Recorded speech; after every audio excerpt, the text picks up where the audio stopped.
If I were to suggest that you play a key role in the awakening world, and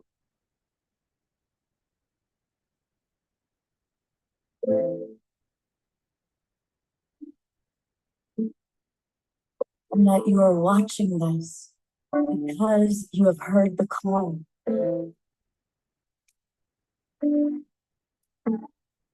we can start right now by opening our hearts and minds. To the awakening world.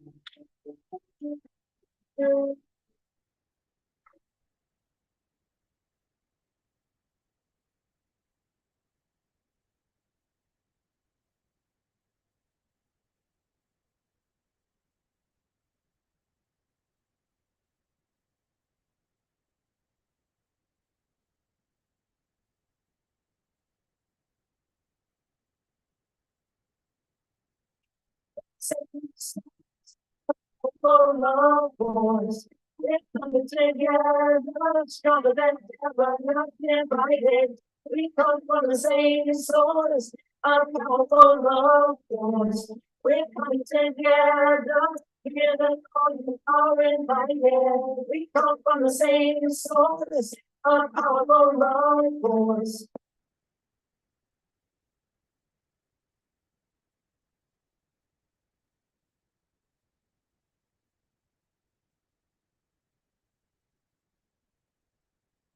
Good evening, everybody, and welcome to the Awakening World. It's been 4 full years, and we are now in our 5th year of Global Peace Tribe shows. And tonight is our special anniversary celebration.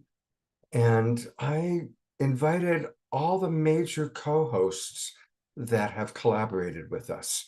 And so it's going to be an amazing show with some really wonderful people. And of course, our first person that I'm going to pop the spotlight on, I'm going to show you all the people that are with us, is the co-founder of Global Peace Tribe, Deborah Giusti, who I co-created Saturday Night Alive for the Global Peace Tribe with. So we've got Deborah with us.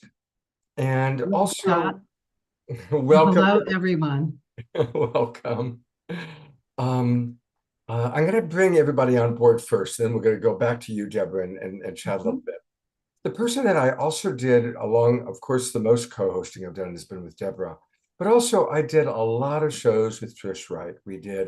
First we called it Straight Talk, and then we called it different things at different times. But we worked together for 3 years, and I am so grateful. Thank you, Trish, for dropping in. And I know our audience is going to look forward to hearing about what you are up to. Thank you. And then someone that I co-host with once a month now, Tangela from Soul Search is with us tonight. And I'm really enjoying our regular collaborations. Thank you so much. Thank you, Scott. It's always amazing to be here with you and the whole Global Peace Tribe. Love you guys so much. We love you. And Eden Amadora, who is now also somebody that I've been co-hosting with for 3 years, does a lot of the shows with us. So she's quite wonderful. Omar Shar is in England. Obviously, he is the person who has been my main guy. And he's in England taking care of his mom, but we're going to hear a video that he created. We're going to hear from him a little bit later on in the show. I do want to acknowledge, though, we are going to have live music with Johanna Beekman. Johanna, welcome. And Johanna just played live in Ashland at the Haven last night. I feel badly, I wasn't there. And one of her comrades goes all the way back, Larissa Stowe. And when we play the Saturday Night Alive trailer, our original theme song for Saturday Night Alive was, of course, Larissa's amazing song. And so it's perfect to have you with us, Larissa. And honored to be here. So honored. It feels so good to be a part of this really beautiful community and all these beautiful people, that just keep coming back. It's amazing. Absolutely. And we look forward to hearing all about the Weevolution and the 6 global agreements. And then also wanted to bring back 2 main people that really helped make Saturday Night Alive for the Global Peace Tribe happen, Jan Kaplan and Jay Mayer. So we've invited Jay and Jan, and we're going to take a look at a couple of their videos. They always provided wonderful videos and wonderful support for us. So here we are. These are our guests for the evening. We also, there's only room for 9, but I'm going to go ahead and bring up Sylvie. This is Sylvie, who we're going to hear from a little bit later on in the show, and she has put together a beautiful nature summit. So that's we're looking forward to hearing from that. And we also have a beautiful video. I did an interview with Marianne Williamson yesterday, and she shares her vision for an awakening world. And so as we hear her vision, we want to hear all of your visions. So we're going to hear from our co-hosts, their visions for an awakening world. And so that's what we've got planned for tonight. We've got some fun surprises as well. But it all began 4 years ago. Now, what's interesting in how life works out, it all started when 4 years ago, we were going to do a fundraising event for our good friend Fantuzzi at Deborah's home in Sebastopol. And then this thing called the pandemic happened. And Deborah said, Scott, we've got to make it an online event. And so we did. And people said, wow, that's kind of cool. We got nothing else to do on Saturday night. Can you do it for another few weeks during this pandemic? Because we all thought the pandemic was going to last a month, maybe 2 months. Here we are 4 years later, still doing shows on Saturday night. But the great irony is I scheduled this about 2 months ago. Deborah and I were talking, working on our calendars, which said April 13th would be our anniversary show. Unbeknownst to me, Fantuzzi arranged to do a party at our good friend Katrina Valancourt's house tonight. So I'm coming to you from a Fantuzzi concert happening downstairs. Fantuzzi will come in and say hello at some point during the show. And then at the end of the main body of the show, I'm going to live stream his concert out to you. So it's totally full circle, Deborah. Yes. And it was so beautiful because we had known each other for 30 years in community, but hadn't really worked together. But at that time, we both got the message. We both got the mission. This is what we need to do now for our community. And we found out our community was not just our Northern California that we knew, but it was global. So we really reached out to thousands and thousands of people all over the world. That was so beautiful, and gave them a lifeline during this time when people didn't know what was going on. But bringing together the community from all over and really honoring that it was a birth canal that we're going through, and we're still connected, and we're still on mission for the evolutionary purpose of the planet, and we're all connected in love. And that was always the basis of our programs. And what I love too, Scott, is that we went to a lot of the big speakers, Deepak Chopra, Marianne Williamson, Greg Braden, and I knew all of them because I go to all the festivals and conferences, and asked them if they could be there. And everyone was, yes, we want to help. We want to do something. So this show skyrocketed to a whole other level. And we also reached out to community, and everyone was, yes, let's do this. And this really shows what we can do in the world when we come together and we all on mission and we all collaborate at high levels. And we were getting 50,000 people from all over the world watching Saturday Night Alive every week. So it just became a beautiful phenomenon. And I've gone on and Scott, I honor you so much for keeping the flame alive and doing this every single week and continuing to bring the incredible people that we had every week that came on every week. We did 90 shows of Saturday Night Alive. And then, of course, Scott continued on The Awakening World. And what I want to say is I went on to kind of go back into my mission of networking around the world. And I want to say that we are still awakening, even though the world looks like it's disintegrating and all the stuff is coming up, all the dysfunction is in our face. We're really in this purification process, and there's more people awake now than ever before. And more truth is coming out than ever before of lots of things that have been hidden in corruption, in the economy, even UFOs, and healing technology is now out on the forefront. So there's so much is now alive. So as much bad as we see in the world, there is as much good And we're behind that, and we're all on mission moving it forward. So I'm still really excited. I'm going to all the conferences and festivals because they're all coming back now. And that's kind of my lineage of producing the Harmony Festival for 33 years and networking our incredible community as we all continue to come in our missions and connect and collaborate at high levels. So I love what you're continuing to do here, Scott. As you know, we meet every week still, and I support this as much as I can. And I love all the hosts and all the speakers, and it's just a beautiful thing. So I'm still really on board as a mama to help this and everything we can, whatever spirit tells us is our next assignment, we're on it, all of us here as the Global Peace Tribe. Beautiful. So. Well, I thought it'd be fun to play the trailer, the kind of promotional trailer we created a few years ago. So let's take a little ride back into this Great. 3-minute video, which or 2 minutes and 17 seconds. That'll bring back some memories. Which hopefully will play. Oh, this does this sometimes. So if I open it a second time, it should play this time. Oh my gosh. Why is that? So I am going to try a different way. Share sound, advanced. This is a reminder of how we have just continued to learn how to work with Zoom. And anyway, hopefully now it's going to play.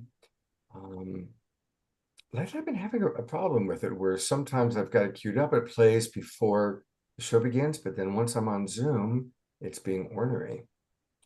So I have to find it because I'm using the advanced settings. Here we go.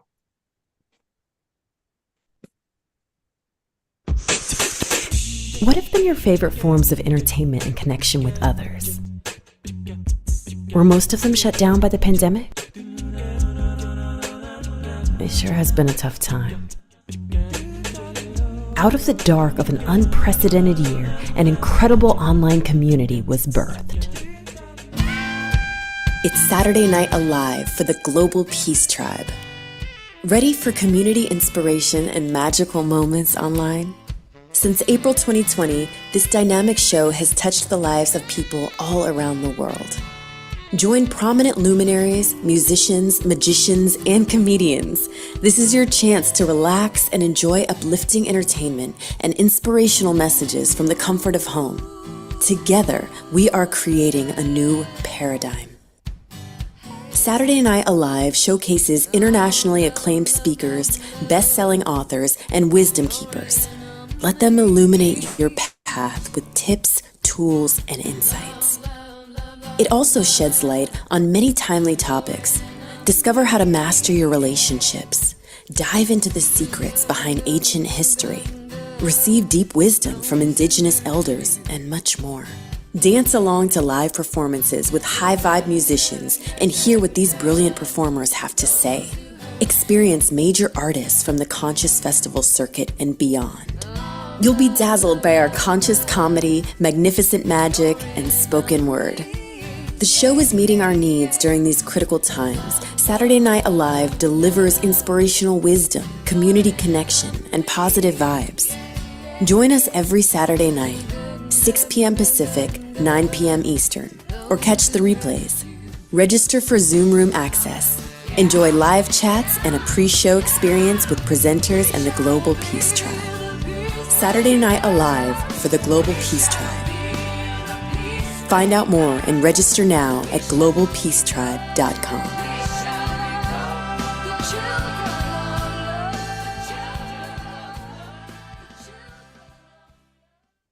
I've added Larissa to the conversation because that's her singing that song, which was the Saturday Night Alive theme song. So brings back some memories, doesn't it? It does.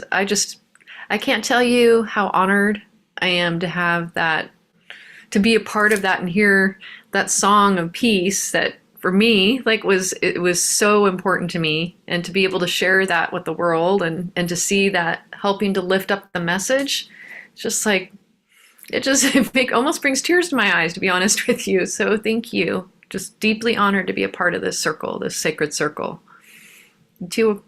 You too, making things happen in this world, your love and your vision, so important. And it's all of us. Watching that trailer, it's- it reminds me like, God, I've got to get some of those people back on the show. It's like, oh, that's right. There's that person and that person and that person. And then on the other hand, Chief Phil was on our show last week, So, Deborah, you started to say something. Yeah, it really is a high level collaboration because everyone hears the call and they step up with whatever their gift is and what they're here. And that's what creates the magic, is we all work together with so much generosity and love and abundance. And that's the new world we're creating. This is why we're here. This is why we're going forward. So more and more of this at next levels is what I see. Yes, please. That was one of the great things that really happened during the pandemic, is how everybody did, at least in our tribe, in our world, like Deborah said, everybody we asked came in. There was just like this beautiful spirit of collaboration. And the collaboration continues because just coming up this Thursday, April 18th, Deborah is producing a live event in Sebastopol, which we hope anybody in Northern California will come to live. But for those who can't make it, we're going to live stream it out. And it's going to go out to our Global Peace Tribe family as well. And it's featuring two people that I met through Deborah, the Twin Ray, who I've become very dear friends with and have been on this show probably 20 times. I know a lot of Twin Ray community people are watching right now. Deborah, tell us a little bit about what's happening on Thursday night. Yeah, Scott and I both feel that the Twin Ray are one of the highest teachers really on the planet. They are amazing. And as a lot of you know, I teach about the ascension, and they are truly ascension teachers that walk their talk. And so I asked them, what could they share that would be so profound and so important for now? So we're doing a presentation on Beyond Prophecy. So they're going back into ancient prophecy that shares what's happening right now, all this craziness, all this evolution into the next level, and they're going into future prophecy. So they're really going to address what is happening now and what do we do about it and where we're going into the golden age. So it's going to be a beautiful 2-hour transmission. So just a good bite size of the Twin Ray and kind of what's really current and present now. So you can sign up at sovereignsupersisters.com, or if you're part of the Global Peace Tribe, as usual, it's going to be broadcast to all of you. So that's great. And I'd love to share a few more things that I'm doing, Scott. Okay. So I'm not working with Scott anymore, but continued on in my mission. And I go to a lot of conferences and events, and that's where I network with people.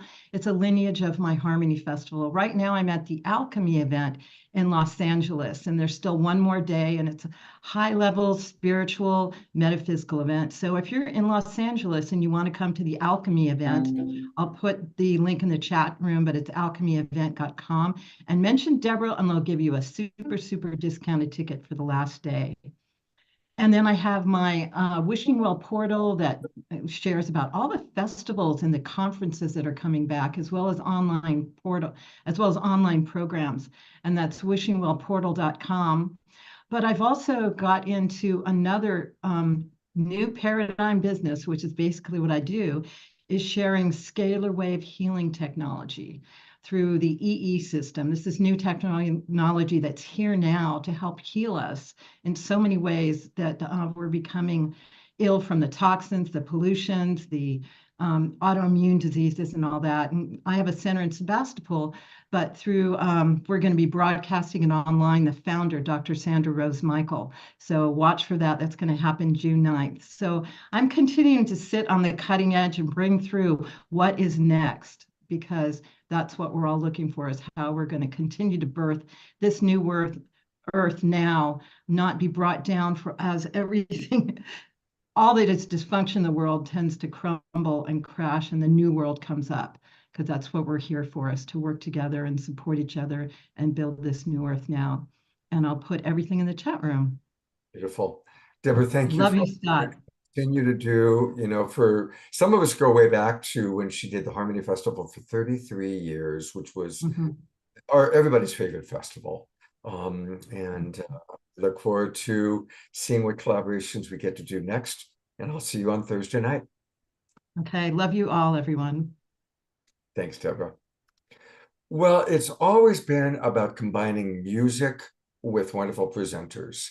And someone that I met again through Saturday Night Alive was Johanna Beekman.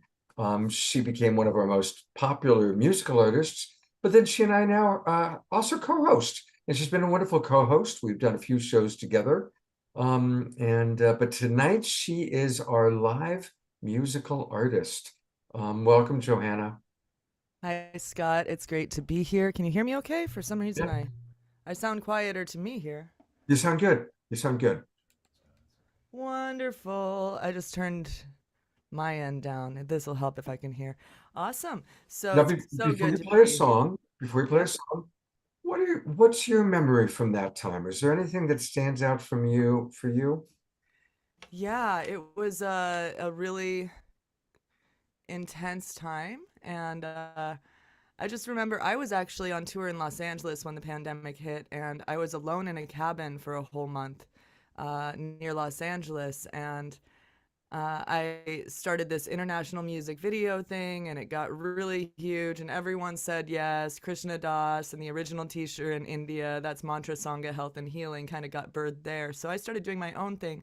And then we met really soon after that, right when I got home and figured out, okay, I got to set up my studio different. I got to be able to do all of this, lighting, sound, and, it changed because I've been touring, it's a different world. And it was just a really great opportunity when we started to connect because I just created the video world and was really enjoying using a different side of my artistic brain to work in these realms. And you were doing the same thing, bringing people together. And I just have so many incredible memories of Deborah when you were on there, and Scott. We had all of those really big names right at the beginning. And, I had been at a few conferences with a few of them, but thanks, Deborah, for all of your connections. I mean, it takes all of us I call it pollinator, like is what I call myself. I think you're the master J-Ma, the master pollinator of the bunch. And so thank you for your selfless service and years of devotion to this community, and you just paved the way for the next generation,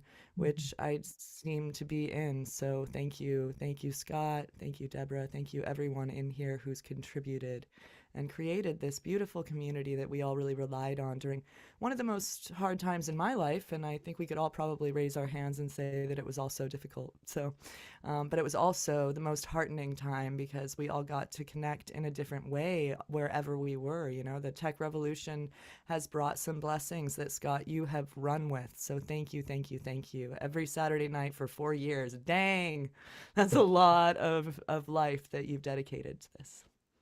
I'm putting into the chat box your Mantra Sangha video. I had actually thought of playing it tonight, but since we get to have you live, we're not going to do that. But everybody, this is one of the great videos that I've seen. It's her Mantra Sangha video. I don't know how she did it. She has people from all over the world, Krishna Das playing music, dancing. It's an incredible, very inspirational video. So for those of you in the Zoom room, I'm putting the link into the chat box. You can also find it on her website, which we'll take a look at after her song. What song do you have for us tonight, Johanna? Well, this is one that will be released. Oh, we can't hear you. Oh, what happened? Not at all? Something happened. You're almost like the mic is out. Oh, no. Hello. Hello. Yep, now we hear you. Aha, there we are. Yay. I just unplugged it a little. That doesn't work as well. Awesome. So this is a song that I have yet to release, but I'm sure I played it on your show before. But when we were talking about Deborah as the Ma, I was thinking of all the divine mothers in the Hinduism tradition. And there's this song that we can all sing one chorus together that's just Ma, Ma, Ma. And then I'll sing about kind of the next generation. This is about how the children are paving the way for the new world, and we are here to help them usher and listen rather than create ourselves. So, All right. And remember, everybody, to move and groove to the music, because you know all I'll be right. spotlighting people dancing. This is called In Unity. Ma, ma, ma, ma, ma,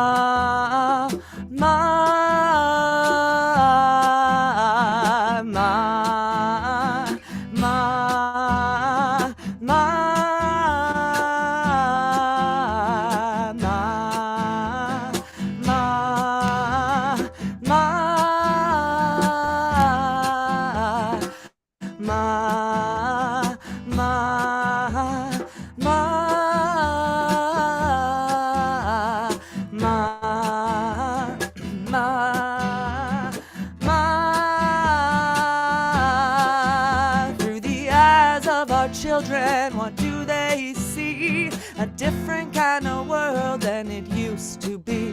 We ought to lift them up and look into their eyes and guide them to reach for the sky. Yes, we've got to have faith and love and synchronicity. We've got to breathe in love and exhale all the greed. We've got to stand in light, ignite the dark. We've got to fight for love, illuminate our hearts. Sing ma, ma, ma,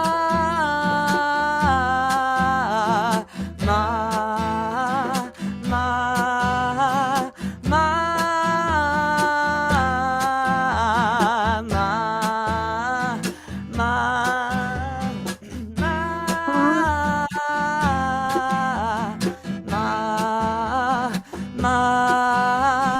ma,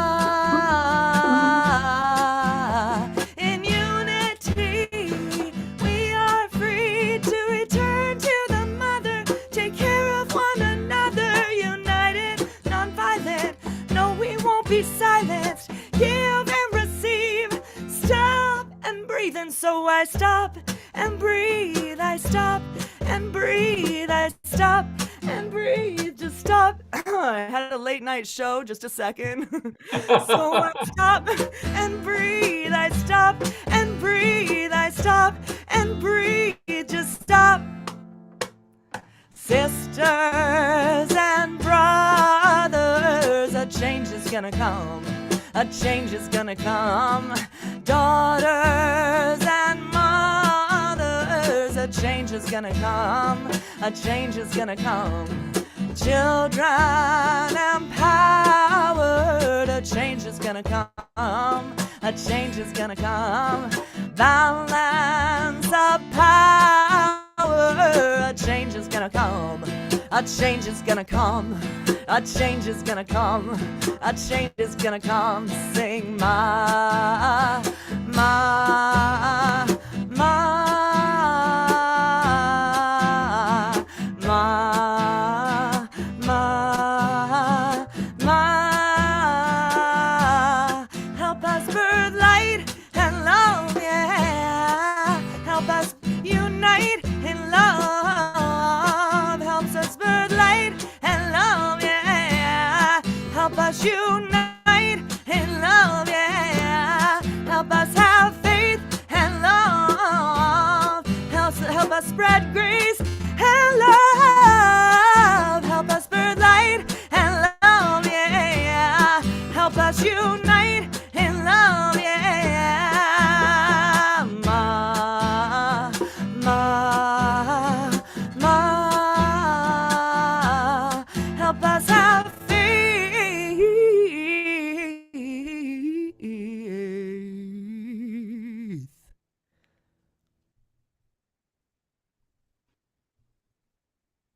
So I'll give her a good Global Peace Tribe twinkle. And let's give a little twinkle to Chad on the drums. Thank you, Chad. I so appreciate Chad, who I've gotten to know when you've come to Ashland and all the support he provides. Thank you so Mhm. much. Yeah, and I wanted to just pop in and just say I have been on the road touring my butt off again, singing at all the yoga festivals, singing my Dharma path, and I had one moment that I wanted to share here in this community because I was in my friend Sienna Sherman's class, and for this time I got to actually practice and be in the audience because I'd been working so hard, and I usually play for her, and I got to be there, and someone hurt themselves next to me, and I'm that person who's like, okay, I'm gonna go get ice, and I kind of produce as well when I'm at a festival, and this woman just kind of froze when I went to get her ice, and she's like, I'm sorry, what's your name? And I'm like, I'm Johanna Beekman. She's like, what? I've been watching you on Global Peace Tribe for years. Her name was Janet, I think. And it was in Sedona last month. And it was just the sweetest moment. And it just really reminded me how many ripples that have been created by this movement and how many lives have been touched. So thank you, Scott, for that. It's really, really beautiful that we can all serve each other and recognize each other and see each other in a different way. Mhm. Thank you for that. Thank you. Yeah. We're going to hear more from Johanna, but I do want to remind everybody that you can find all things Johanna at her website, which is johannasings.com. And there's a lot there. You can, of course, get her music. Bandcamp is usually the best way, I think. Spotify. There again is the Mantra Sangha video that I talked about. It is so beautiful. I tell you, if we had time, I would play it tonight. It is so gorgeous. Heartbeats one, there's an interesting thing, Johanna. When you played in Ashland in the fall at the satsang, we recorded it, of course, and there's a prayer that Sanandaji led, and you played that song kind of in the middle of the prayer. It weaves in. Well, that prayer, we play it every day for the last 4 months. So the entire Twin Ray community hears that one heart song every day during Sanandaji's prayer. So it's amazing how these things carry on. We can't hear you. You're muted. I am not muted. What is happening? But Now you can hear me. now we can hear you. Wonderful. We like I was hearing just saying, I think you have inspired us to shift our direction and play Heartbeats One for our second song, potentially. Thank you so much. That for would be this. awesome. That would be great. Yeah, thank you. I know the Twin Ray people would love that too. Oh, you, yeah, Johanna. that would be beautiful. All right. I look forward to it. Well, as Deborah was saying, we had the experience of different people being available, and it was really amazing, all the people that we were able to find to get onto our show. And one of the people that has continued to be a big part of our show is Marianne Williamson. And I did an interview with her yesterday. And I'm going to check and make sure that the video is queued up and will play, because these videos have been a little bit ornery. Most of you know that she is actually still running for president. Now, an interesting thing happened. Of course, she ran 4 years ago, and then she ran again this year. And in late January, one of her key people that I work closely with let me know that she was getting ready to quit the race and that she was feeling pretty discouraged. And so we decided we wanted to really honor her. And we had arranged to do an evening with Marianne Williamson on Sunday, February 4th, whatever it was, 2 months ago, knowing that she was probably going to wind down and quit the race. So I arranged for Andrew Harvey, Michael Beckwith, and Catherine Woodward Thomas to all provide beautiful videos acknowledging her. And she didn't know that we were to do that. She came on to do the show. She was exhausted, depleted. And when she saw these videos and our Global Peace Tribe loving her up, she just broke open beautifully and shared what it's been like running for president and how hard it's been. The fight with her own Democratic Party. She's running as a Democratic nominee. And she shared very deeply. It was very profound. And she did indeed, a couple of days later, she left the race. But somehow she got invigorated and came back into the race and is powering in. And I did an interview with her yesterday. Every year she does something for our anniversary show. She's done it 4 years in a row now. And you'll see, for those of you who saw her on February 4th, she looks quite different. It's like she's just gotten a beautiful a beautiful wave of inspiration. And so this is my interview conversation really with Marianne from yesterday. And then I really want to hear from our co-hosts. I want to hear from Rev Deb and Trish and Eden and Larissa, their vision for an awakening world and what Marianne has inspired within you. So, and I certainly want to hear from everybody in the audience. So please fill up the chat box with your thoughts. And here we go with Marianne Williamson. We are delighted to have Marianne Williamson with us on this special anniversary show. She's been with us every anniversary. She's one of the very first celebrity people we had on Saturday night for the Peace Tribe, Saturday Night Live. And she's, of course, been running for president. We had an amazing program with her earlier. And Marianne, thank you for being with us. And I'd love to get your vision that we can all hold for what an awakening world truly will look like. First of all, I want to thank you for everything you've done for us. Congratulate you and all the people who work with you on your anniversary. You know, in A Course in Miracles, it says an idea grows stronger when it's shared. And you've been a major soloist in this symphonic resonance going on and going back now for years, really articulating and holding the space for a conversation that is new and better. I quote Werner Erhard often when he said, you can live your life one of two ways. You can live your life out of circumstances, or you can live your life out of a vision. And really, that's everything we've been talking about. So many of us, obviously you. What's our vision of what you just called an awakened world? From a metaphysical spiritual perspective, to be awake is to be aware of who you are, really, what's your actual identity and why are you on this earth? Living on this planet, it's a training in forgetting who we are. Mm-hmm. It's a training in thinking that we are bodies and that we are separate from each other. And enlightenment is unlearning that false worldview to realize the level, the ultimately real level on which there's no place where you stop and I start, where we're not separate from each other, where we come from the mind of love and we are here to extend that love. So I think that so many people, not just in our country and around the world, probably less in our country to some extent than many places in the world, are feeling this evolutionary impulse to awaken from the sleep of that forgetfulness. The reason I ran for president was because it's not enough for us to just awaken individually, because there's collective karma.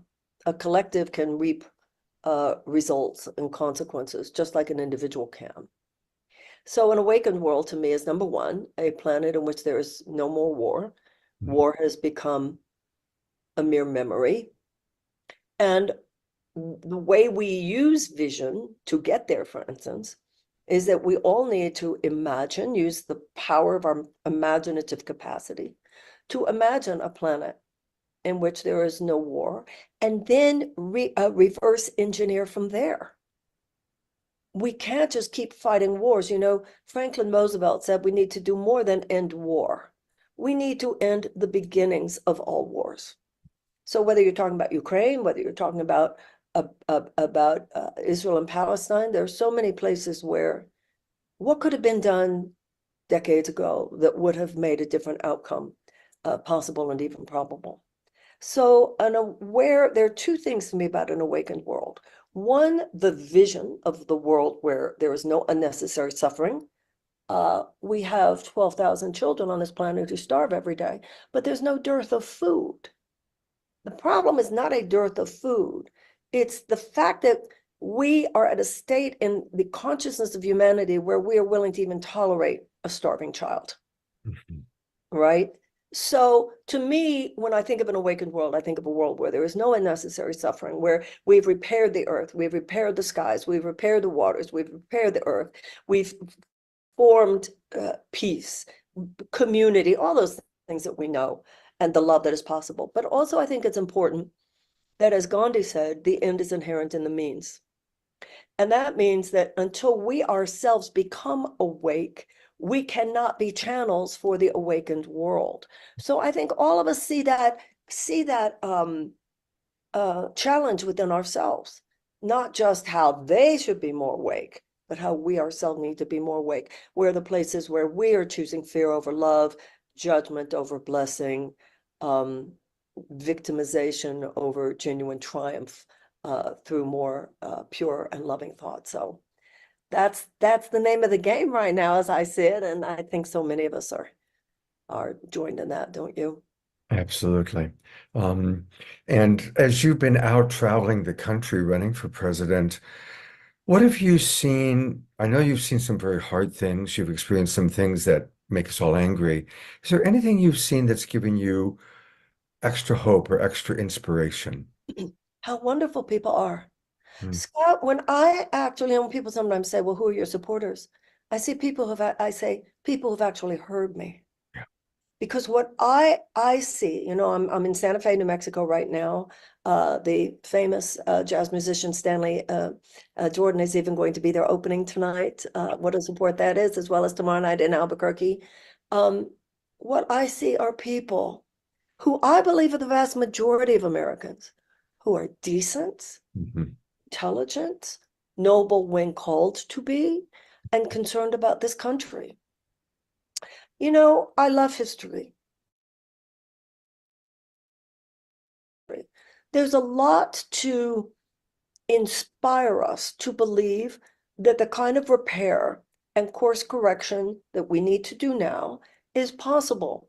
If abolitionists could pull it off, and women suffragists could pull it off, and the original labor organizers could pull it off, and the civil rights movement could pull it off, surely they were facing systems that were cruel, unjust, and locked up, but they unlocked them. And so what I see that gives me hope is just the people I meet at my talks and who come up to me, not at my talks, but tell me that they love my work or love the campaign. And of course, that's why there was such an effort to suppress it, but that's okay. I mean, it's not okay, but for the purposes of a conversation where we need to hold the vision, it's okay, and life will do what it does. But when I'm actually out there talking to people, and I'll be in a whole room of people, 100, 200, 300, nobody's looking at their phone.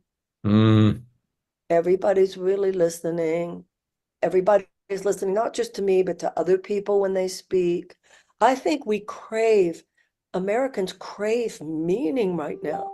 There's so much ultimately unimportant, shallow stimulus that just assaults us day in and day out. And often it's even coming from supposedly news sources. So it's almost hard to know, where do I look for meaning? Now, people like yourself, when it comes to the individual transformation, there are a lot of places to look for meaning right now. But when it comes to the collective, Mhm. I think we all want that, because we know, 9/11, when 9/11 occurred, a woman who I knew, a friend of mine, was on one of the planes. She was going from Boston to Los Angeles that morning Oh, because her son was in a rock and roll band and she was going to hear him.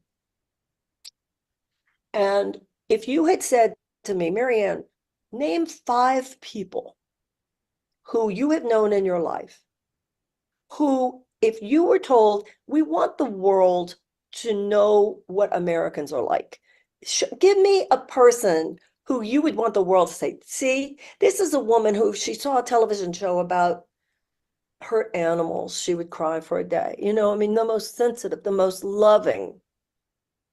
But she happened to be on that plane. So none of us can wall ourselves off from the collective issues that are driving the world today. I've been saying for so long, good luck thinking you can just drink all that green juice and that'll fix it, because there's so much poisons in the air, so many poisons in the ground, so many poisons, at this point, it can't just be about me transforming. It's got to be about us transforming. absolutely. Absolutely. Thank you so much for all that you have shared and that you are shining the light on truth. And it's very frustrating to, I think, our tribe how the Democratic Party has shoehorned Biden back in, just like they shoehorned Hillary in 8 years ago. And look at what that led to. Instead of Bernie having a real shot. And you haven't been given a real shot. And it breaks our hearts. And we just want you to know you are our candidate. You are who represent our Thank you. values and what we believe in. Thank you. Thank you so much. And in the states, listen, I'm still on the ballots in quite a few states, Wyoming and New Mexico and Oregon and Guam and Virgin Islands and Idaho and Puerto Rico. So I'm in Maryland, where I'll be, I'll be in New Mexico in a few days. I'll be in Oregon, then in Maryland. We'll make it to Puerto Rico. So please, I hope everybody understands, in a state where I'm on your ballot. I mean, you can still vote for me. Joe Biden does not need your vote. Joe Biden already has the delegates. But the more votes we get, we've already gotten over 400,000 votes. Wow. Yeah. Oh, Which means nothing in terms of getting the nomination. But if you have a close election in November, those are the kinds of numbers that do. So first of all, I think everybody should be able to vote the option that represents the agenda they'd want to see for the country. So if anybody does, I'm sure there are people watching for whom, I'm not their candidate, and that's democracy, and we respect that. But for those who do align, please know that every vote matters, because the more votes we get, the more eyebrows we raise. yeah. Well, and look at, Biden won Georgia by 12,000 votes. The entire election in 2001, Florida was 500 votes thank that you. made a difference. So even though this is not the November election, votes matter on some level, even if they don't matter anymore in something like this, getting actually delegates for the convention. And then who knows? Wouldn't it be fun if we picked up one or two? Absolutely. That is so cool to know that 400,000 plus votes Yeah. for you. That Mhm. is beautiful. And where are you located? Where are you located? I'm in the San Francisco Bay Area, and 100. people are all over the country. We've got Well, people. we got 135,000 votes in California. So, think what it would have been if we had actually had the money to actually have the kind of, and the exposure.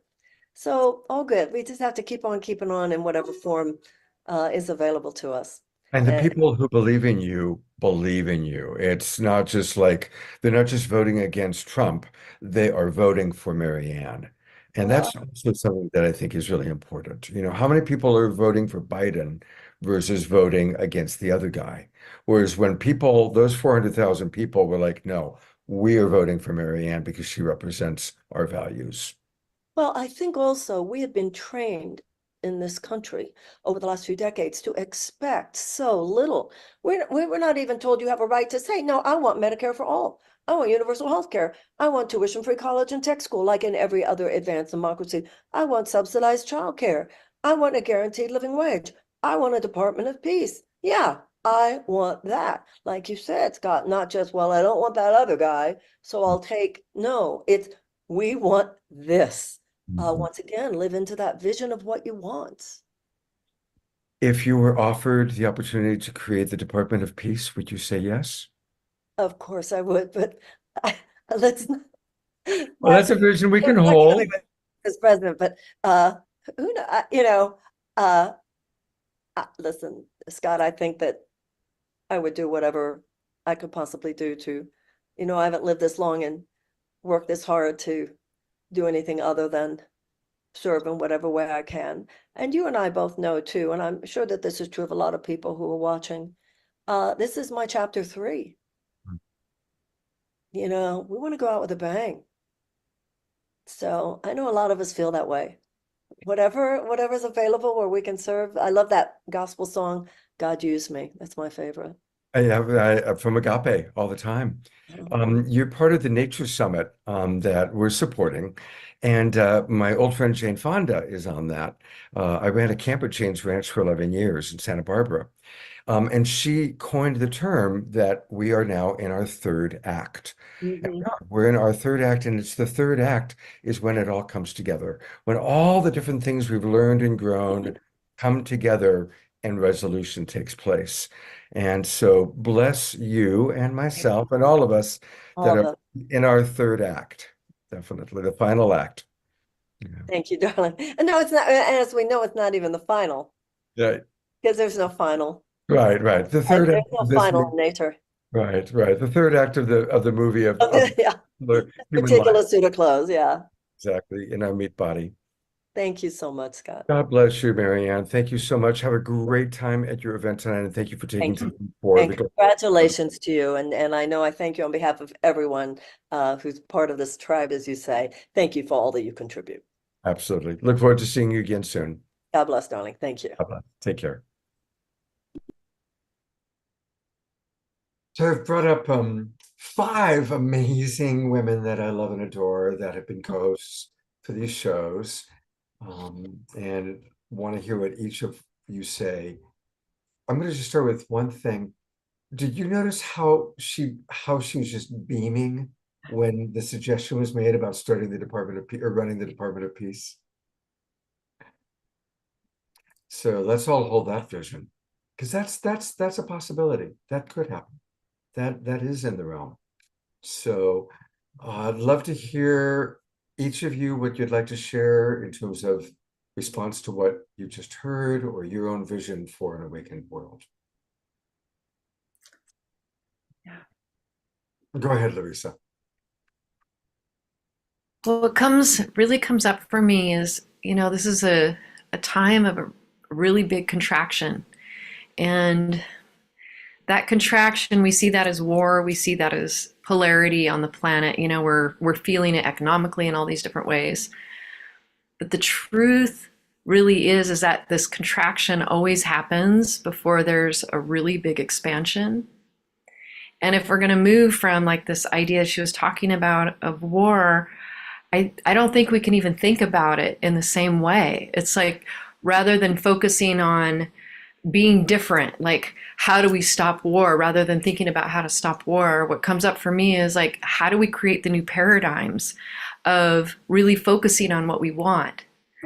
So coming from that place of, okay, I want to, like what we're doing here, which is, and Deborah brought up, like how we're all weaving, and you bring up, Scott, it's like we are truly collaborating from this place of love and weaving together. When we come together in this inspired space of love and remembering what we come from, because that's just who we are. But it's like this necessary forgetting in order to grow, right? And if we choose to really create from that place of love, we won't even be in a space of even thinking about creating war, because it won't be me, mine. Because when we gather together and we're here to support each other, that just doesn't even exist. And we're not trying to change what is out there, rather than come from what we want. So, talk about, like awakening. I think the awakening is just remembering and acting from that remembering together in that collaborative space. And it has to be the we of us. This is really, I've said it so many times, but there is no more evolution without weevolution. There just isn't. We're being asked to not evolve so much as we evolve. Like, how do we do this together? How do we move from that place of collaboration that is centered in love?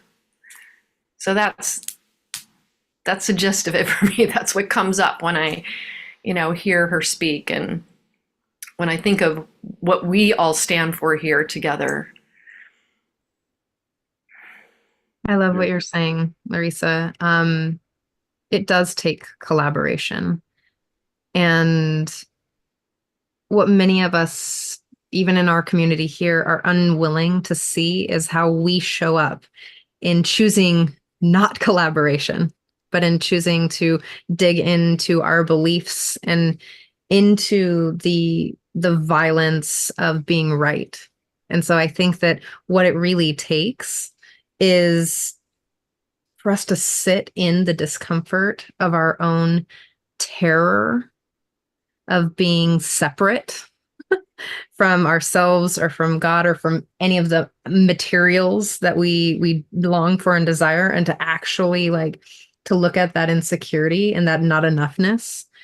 I mean, individualism is kind of killing us all in the world. Yes.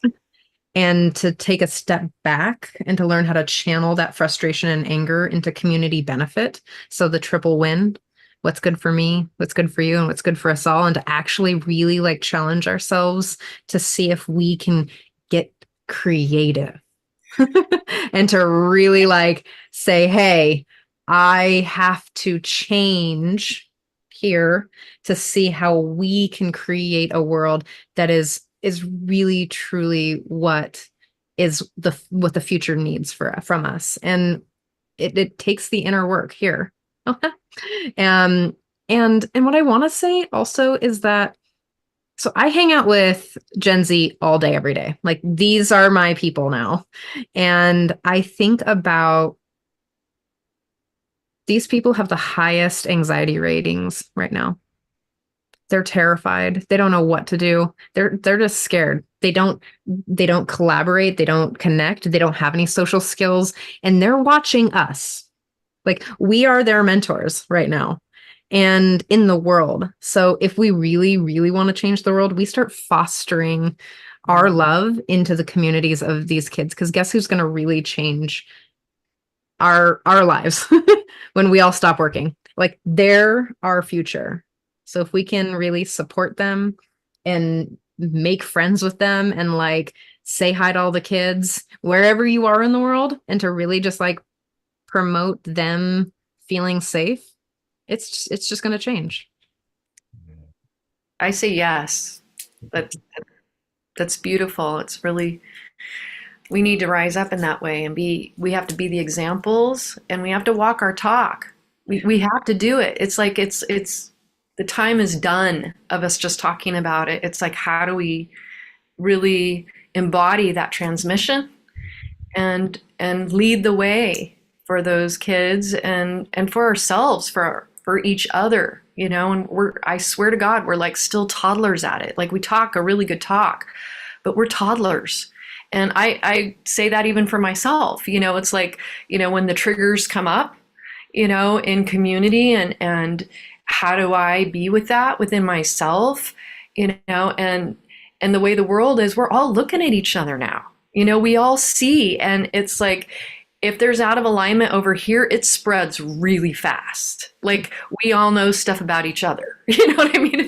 You can't help it anymore, the way social media is. And so it's calling us all forth to really deepen and move from that I, me, mine, really into what you're talking about, which is, it's the we, you know, and how do we take care of each other? How do we have each other's back, instead of focusing so much on how do I get where I want to go? That's done. It's just, that's the way that's been hurting us. It's been killing us at the core to be, you know, moving from that place. So you're right, Trish, you're so right. You know, we do need to be that. If people are feeling really inspired, which I imagine almost everybody is, by what Trish and Louisa are talking about, I want to point you to two things that I put into the chat box. This is an amazing one-page document, the 6 Global Agreements of the Wevolution. And Louisa did an entire 3-hour show with us. I've also put the link to that show into the chat box.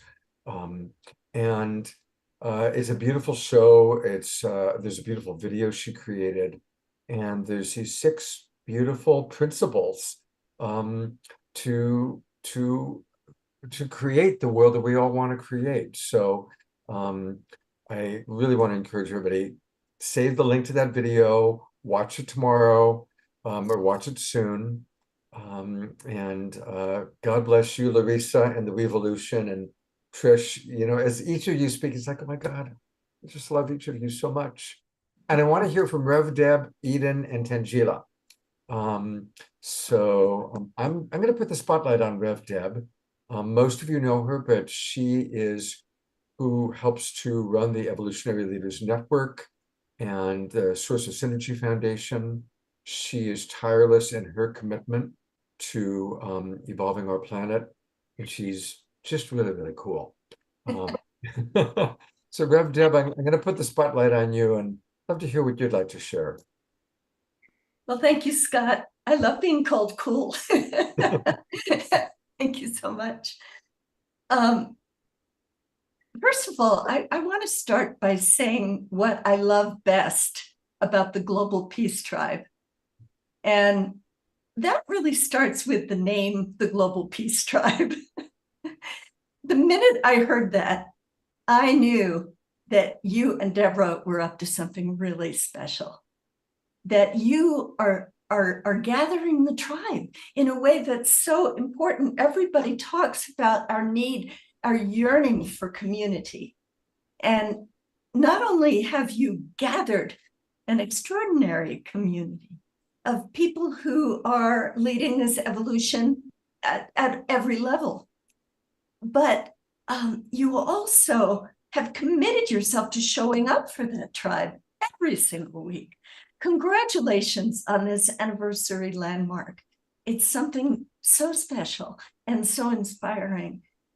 So I'm really thrilled to be a part of it. And it's been a joy to bring on some of our evolutionary leaders. You already had on many of our luminaries when you were doing Saturday Night Alive. And I love that since then you've asked me, who can we bring on that people don't know so we can share their work? And what I just saw in the comments to Marianne's video is the extraordinary level of alignment in this community. So everybody's nodding yes to everything that everybody else is saying. Where do you see that, especially in our divided world today? And I also want to say a few words about this interview that you just played with Marianne Williamson, which I thought was just beautiful and deeply touching. I've actually known Marianne for, I hate to think about this, but I think it's kind of like 40 years. Ever since she used to come to Town Hall in New York to inspire people living with HIV and AIDS with her deep knowledge and understanding of A Course in Miracles. And she was such a gripping speaker that she could fill this huge theater in New York week after week, just speaking and answering questions and being available to people, and especially to people in deep need. And so ever since then, I have considered Marianne to be an oracle. It's like she opens her mouth and truth emerges in such a powerful way that you can't help but get it. And so when she entered the political arena, I was a little nervous about that because, you know, we've all seen that's not a place for deeply sensitive people. But she has so much courage. And I was thrilled to see her tonight because I know what kind of trauma she's been enduring with the way she's treated by this kind of crazy election process that we have in the United States, where somehow we're given candidates and there don't seem to be alternatives. And where are all the brilliant visionaries, you know? But Marianne, she's not afraid. She's not afraid. When she gets knocked down, she comes back up. And to see her again relaxed and just sitting in her truth and speaking from her heart was very, very inspiring. And I loved some of the things that she said. Well, when she said that we're all experiencing an evolutionary impulse toward an awakened world, that, of course, is where I live as director of the Evolutionary Leaders Circle. It's all about that evolutionary impulse. And I believe that's what brought all of you here to this program, is that evolutionary impulse toward an awakened world. You feel it deep in your soul, and you know that you can be a part of co-creating it and bringing it into manifestation. And that is the hope that we need to hear. And that's why we tune in from week to listen to one another. And Scott, I love this about your program, to dance with one another. So thank you for bringing on artists and musicians and people of spiritual wisdom, and it's a cornucopia of riches, and I'm delighted that so many have gathered to celebrate this anniversary this evening.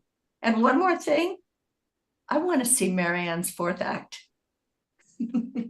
There you go. Well, that means we're all going to have a fourth act.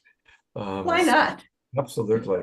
She's not done, and neither any of us. Not at all. And by the way, we are going to do a full interview, and everybody put this in your calendar, on Wednesday, May 15th. Wednesday, May 15th. We're going to do a full evening with Marianne. It'll be live, so all of you can come on and ask questions of her. So, Rev Deb, I love calling you Rev Deb. And we need to get on and work out a show for May, because we talked about doing a show together in May, and May's coming up. And again, which evolutionary leaders have we not had on the show yet that we can feature? So I want to just remind you that I'd love to see us create that in May, and if not May, definitely early June. I'm at your service, Scott. I love you very much, and Deborah too. Absolutely, I love you too. Well, I'm going to we're going to hear hopefully from everybody here that we haven't heard from yet, but I'm going to bring Tangela and Eden back up. And they've become friends. I don't know if you met through me or not, but yes, you introduced us, Scott, and we got to meet in Sedona. All right. Okay, good. Well, you both are amazing, and I love co-hosting with you, and we still collaborate frequently with both of you. Love to hear from both of you, your thoughts, and what your thoughts are. Let's start maybe with about Marianne, and then of course I'd love to let the audience know what each of you are up to right now. Sure. Well, I loved the interview with Marianne, Scott. It was so beautiful, and was also so beautiful to see that transformation in her energy from that, the previous interview where we saw her where she was really raw with all of us about how much she had been really going through to bring this message, this new message. And it was just great to see her in her full power. And I think what she's doing is so important, because it's not about her winning this election. It's about the transformation of consciousness that is going on right now, and she is a part of that. She is opening up these discussions at a really, really grand scale in the political arena that haven't been happening, and, she said, it's not that there's any dearth of food. It is just our collective consciousness that tolerates that even one child can go without food. And that is the truth of why is there war? Why is there poverty? Why is there environmental degradation? We have technology now that can solve all of these problems. We have the ability in the collective consciousness to be at a place where we are not destroying one another, physically, mentally, emotionally, but it takes us to have the awareness of ourselves as individuals and then as a collective to do that. And she's really bringing that collective forward and having these conversations in the political arena. She said, people are responding, people are hungry for this awakening. This is happening. And, we see that too, because, we do huge live events every month. And people are asking the questions. They know that the world around us that we have been taught is the status quo, is not real. And now, as together we step into our power as individuals, we can begin visioning and then creating that new future together. And Marianne is really bringing bringing this whole country onto this new collective effort. And Scott, what you've been doing with the Global Peace Tribe, bringing everyone together here in creating that frequency, in bringing these conversations to light, so that we can start having them with more and more and more and more people. It's not just for us to have in the New Age community or in the spiritual community. These are the conversations that each one of us want to start having, in the schools, in our workplaces, everywhere, where we can begin to start understanding that the programs and boxes of fear, separation, are just boxes that have been created. And that's not the reality that we have to be living in any longer. The separation, based on, all of these false paradigms that we've all held on to for so long, they are now ready to crumble.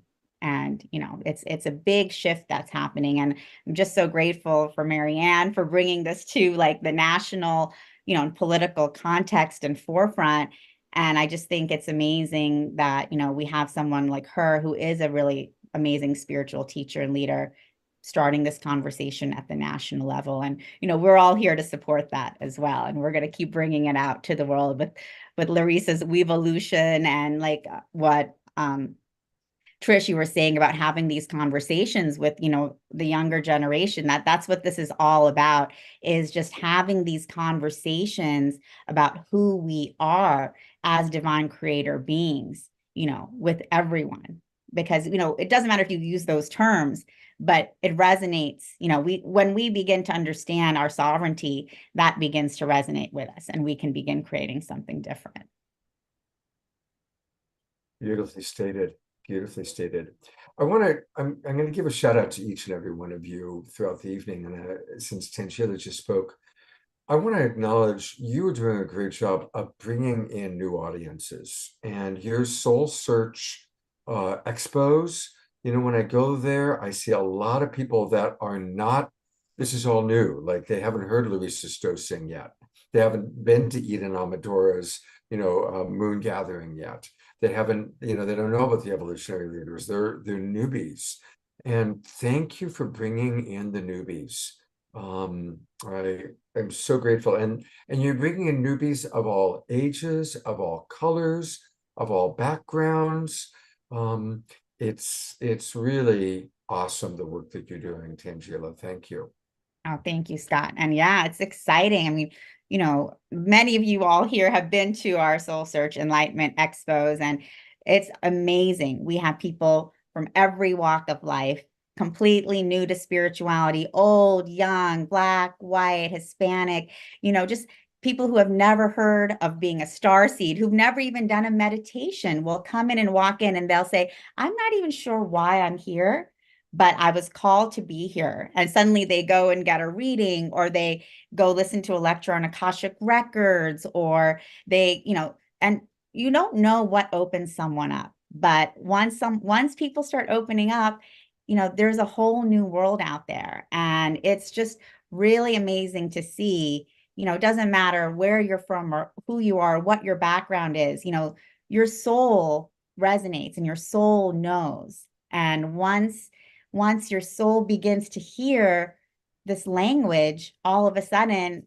sparks start flying and a whole new world is born, so it's just amazing to see. And Scott, thank you for all your support of Soul Search and everything that we do, and the whole Global Peace Tribe community here. We're here to keep the community growing and growing and growing. For me, I love to see, we have over 1,000 people at each of our, register for each of our events. We have 2 per month at the minimum. And we just want to keep growing and having more, because for me to see, and a lot of young people, a lot of young starseeds come to our events, which I love. And they're like, we are looking for something like this.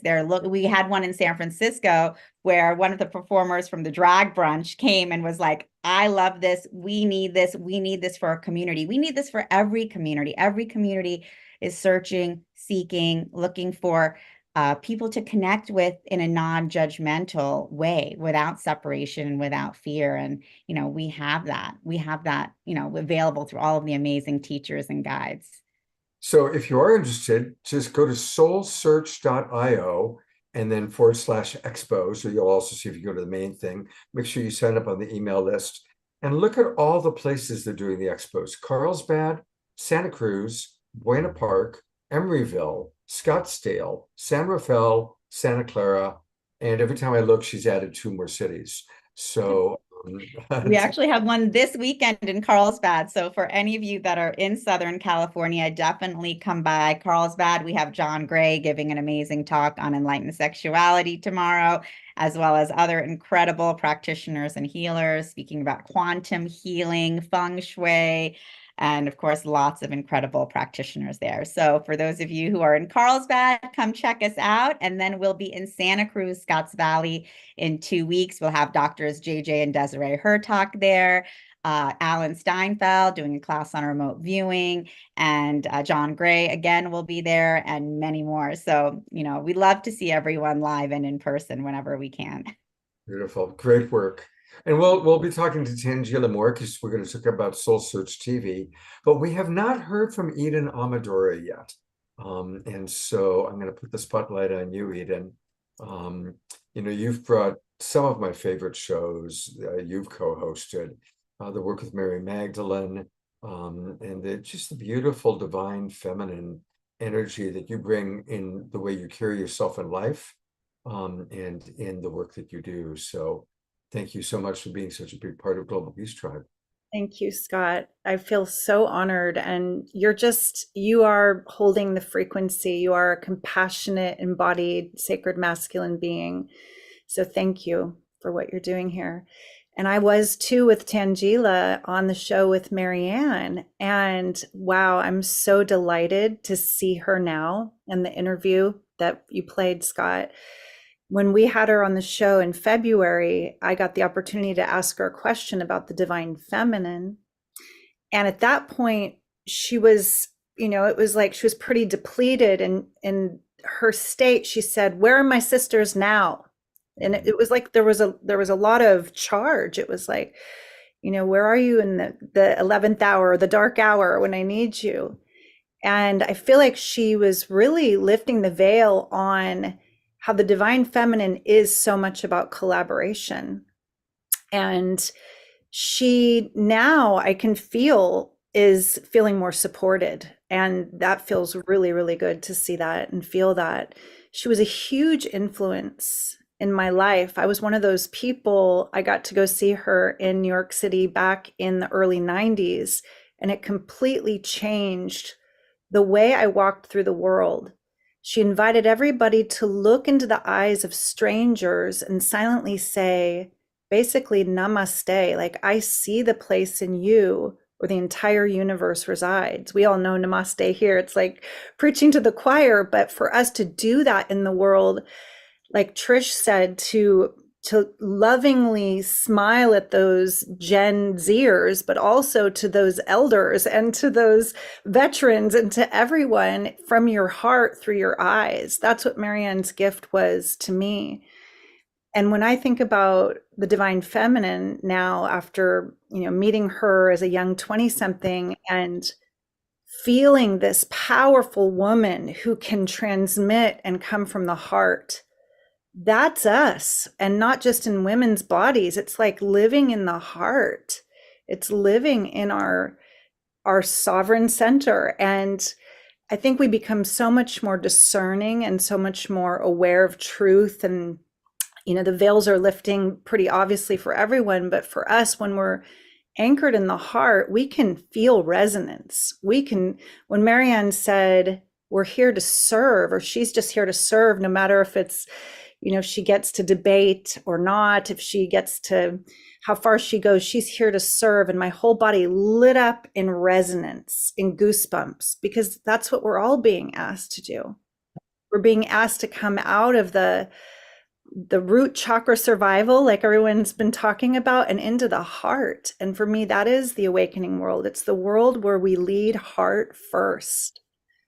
I mean, I got pretty emotional when she was talking tonight. It's just like, yes, please, we're doing it. And Deborah said it too, even though it looks so bleak out there, when you tune into your little rectangles, you tune into the news, that's not the whole story. We're writing a new myth together, a new story about this amazing triumph of love, this amazing moment to be alive, where we chose to come here and we are doing it. So thank you, Marianne. Thank you for being such a brave forerunner, like a Joan of Arc for us. We're doing it. You know, one of the things about each and every one of you is that you all provide amazing offerings. And Eden is someone who's especially generous. Your Oracle office hours that you've been doing once a week, where you do free card readings for people and really lift people's spirits. And she's always doing these beautiful offerings free of charge, just to spread the love and provide inspiration. And you've got something new that you're about to offer. So I'm going to go to the website for it. This is the first I'd seen of it, was today when you sent it to me. Tell us about your offering on May 1st.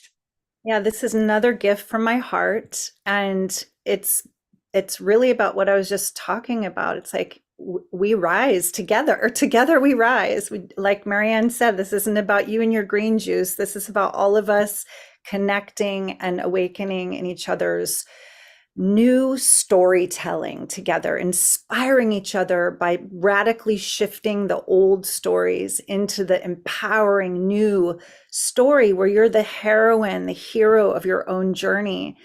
So because of the 15 years deep I am in a Divine Feminine Mystery School, it's not about little circles in person anymore. It's about bringing some of these powerful archetypal teachings to the world, sharing them, and using the tools and practices that I've got to see so many people popping like lotuses blossoming. It's now about like, how can we spread this and ripple this wider? So She Rises is based on an archetypal goddess that we call the Weaver Dreamer. And some of you know the Weaver as an archetype. And she's the one that asks, if you're not happy with the story you've been writing so far of your own reality movie, what would you change? So I'm excited to offer this free community, beautiful ceremony where we get to powerfully change some of those core beliefs and shift the energy and hold a frequency of such possibility. So that is She Rises. Beautiful. Thank you so much. That looks wonderful. And I've put into the chat box the link, or go to EdenAmadora.com/She Rises. EdenAmadora.com/She Rises. Eden will come back to you and to everybody again. There's a few other people I want to acknowledge. I'm going to acknowledge some of the other people that help make the Awakening World happen. And this is Tammy, who is our website person. She helps me with our email blast. She keeps our website updated. She's one of those people behind the scenes that I don't think I've ever spotlighted before, who's a wonderful, wonderful part of our Global Peace Tribe team. So Tammy, thank you so much for all that you do. And I hope you're enjoying the show tonight. And you just missed Marianne. You were both in New Mexico. I missed her. I know. I couldn't believe it. I'm sorry about the dog. I know I missed, but I'm going to go to Soul Search when they come to Santa Fe, though. So I'm still a little bit of a newbie myself to this whole process. So Awesome, Tammy. Excited to see you. Yeah, me too. Me too. Oh, that'll be a great meeting. You guys are going to have to take a photo and send it to me, all right? Definitely. Absolutely. Yeah, I'd love to help out any way I can, Tangela. You know, spreading this message and bringing love and joy to my community that's such a wonderful thing. I love this community and I love being able to contribute to it all these years, and you know, helping Scott bring all these wonderful shows and messages and bringing everybody together. It feels good to do this work. It really does. So thank you. Oh, thank you both. I also want to acknowledge Tammy. I also want to acknowledge Jay Mayer and Jan Kaplan. Jan, back in Saturday Night Live days, I'm going to bring her up. There she is. Back in the Saturday Night Live days, she produced a lot of our shows. And Jay was our executive producer, who provided tremendous support that really made it all happen. And they make music together. Some of you that are older timers remember some of their videos. And just 2 hours or 3 hours ago now, Jay sent me a new video that he and Jan have created together called Easy as TMZ. So here's what Jay and Jan are up to right now. Easy as TMZ. Get to Washington, D.C. Easy as NBC. Get to Washington, D.C. It's as easy as TMZ to get to Washington, D.C. Would I lie to you? That's what politicians do. That's what politicians do. That's what they do. With your money, with your money, with your money, with your money. Politicians lie and cheat. Nicest bunch of people you ever hope to meet. On Independence Day, yeah, they had a big parade. Yeah, they had a big parade. Came and took the neighbor's kid away. Took the neighbor's kid away. They came in the middle of the night. SWAT teams, SWAT cars, all ice. They broke down the door and they took little Johnny away. Easy as A-N-E. Get to Washington, D.C. Easy as MTV. To get to Washington.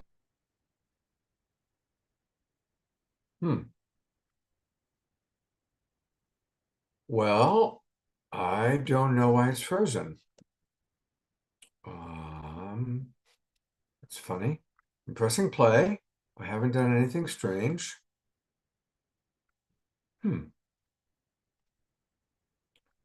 Well, I will have to put the link into the chat box and people will have to go watch and see how the video is. Try advancing the cursor just a little bit and then hitting play again, like physically move it. You know, the Yeah, that's what I just did. I've been having issues. So here it is. Moving the cursor, pressing play, and you can see. Also reboot it, you know, up in the top. Right. Well, while I do that, I would love for to just ask the two of you. I'll see if I can get it to reboot. Chat for a moment. What are some of your favorite memories from when you were working on the show, Jan?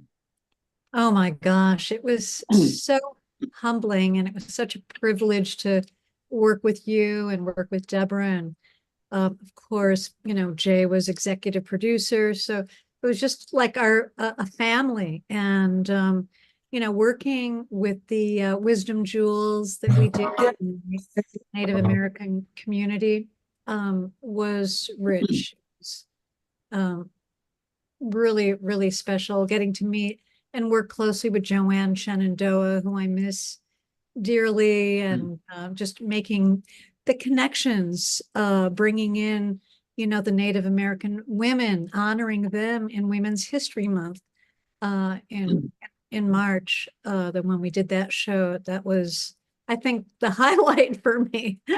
So giving their voice, letting their voices, you know, the tribal leader of the Iroquois, you know, bringing her on, Louise. And anyway, it was so special. You know, thank you so much for bringing that up, actually, because that was a huge part of what we did. And Jay sponsored several shows featuring Indigenous elders. And as you bring up Joanna Shenandoah, she's of course passed away. And, you know, it makes me think of several of the presenters that we've had on the show that are no longer in their bodies. Gary Zukav's wife, Linda Francis, they did a show together, and Linda has passed on. And I know there's been a few others that, that have been with us that are no longer. So thank you for reminding us of that whole part of what we did. It was a beautiful, rich time in the pandemic. It was the best pandemic there could have been for all of us, I think. Well, it did bring us together in beautiful ways, Right. Yeah, it really is a privilege to be here and to have been able to help in any way to, bring, the brightest minds, that we can find, and with Deborah Giusti helping and all of her connections. And it's really, our consciousness is what can change the world. And, we're holding the space, we're holding the space for miracles for everyone, and for the show.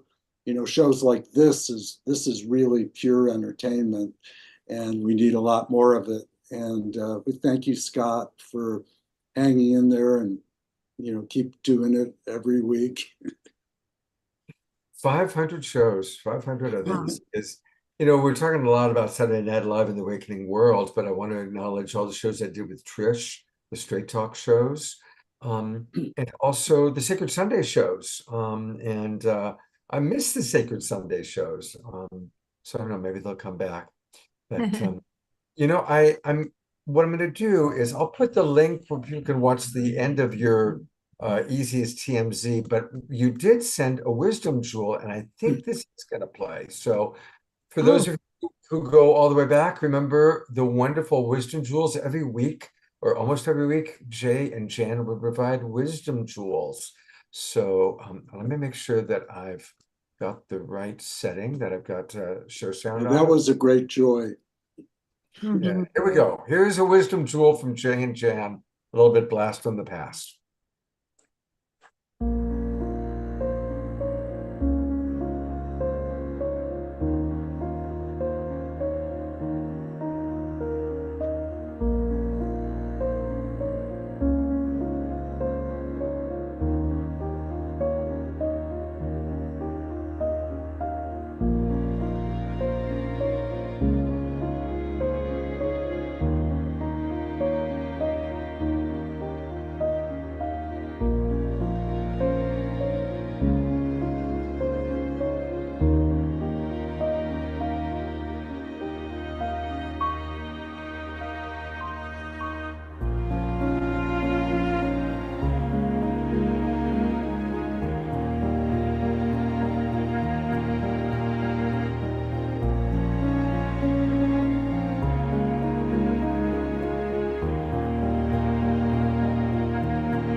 And of course, light touch has been a big part of what we've done.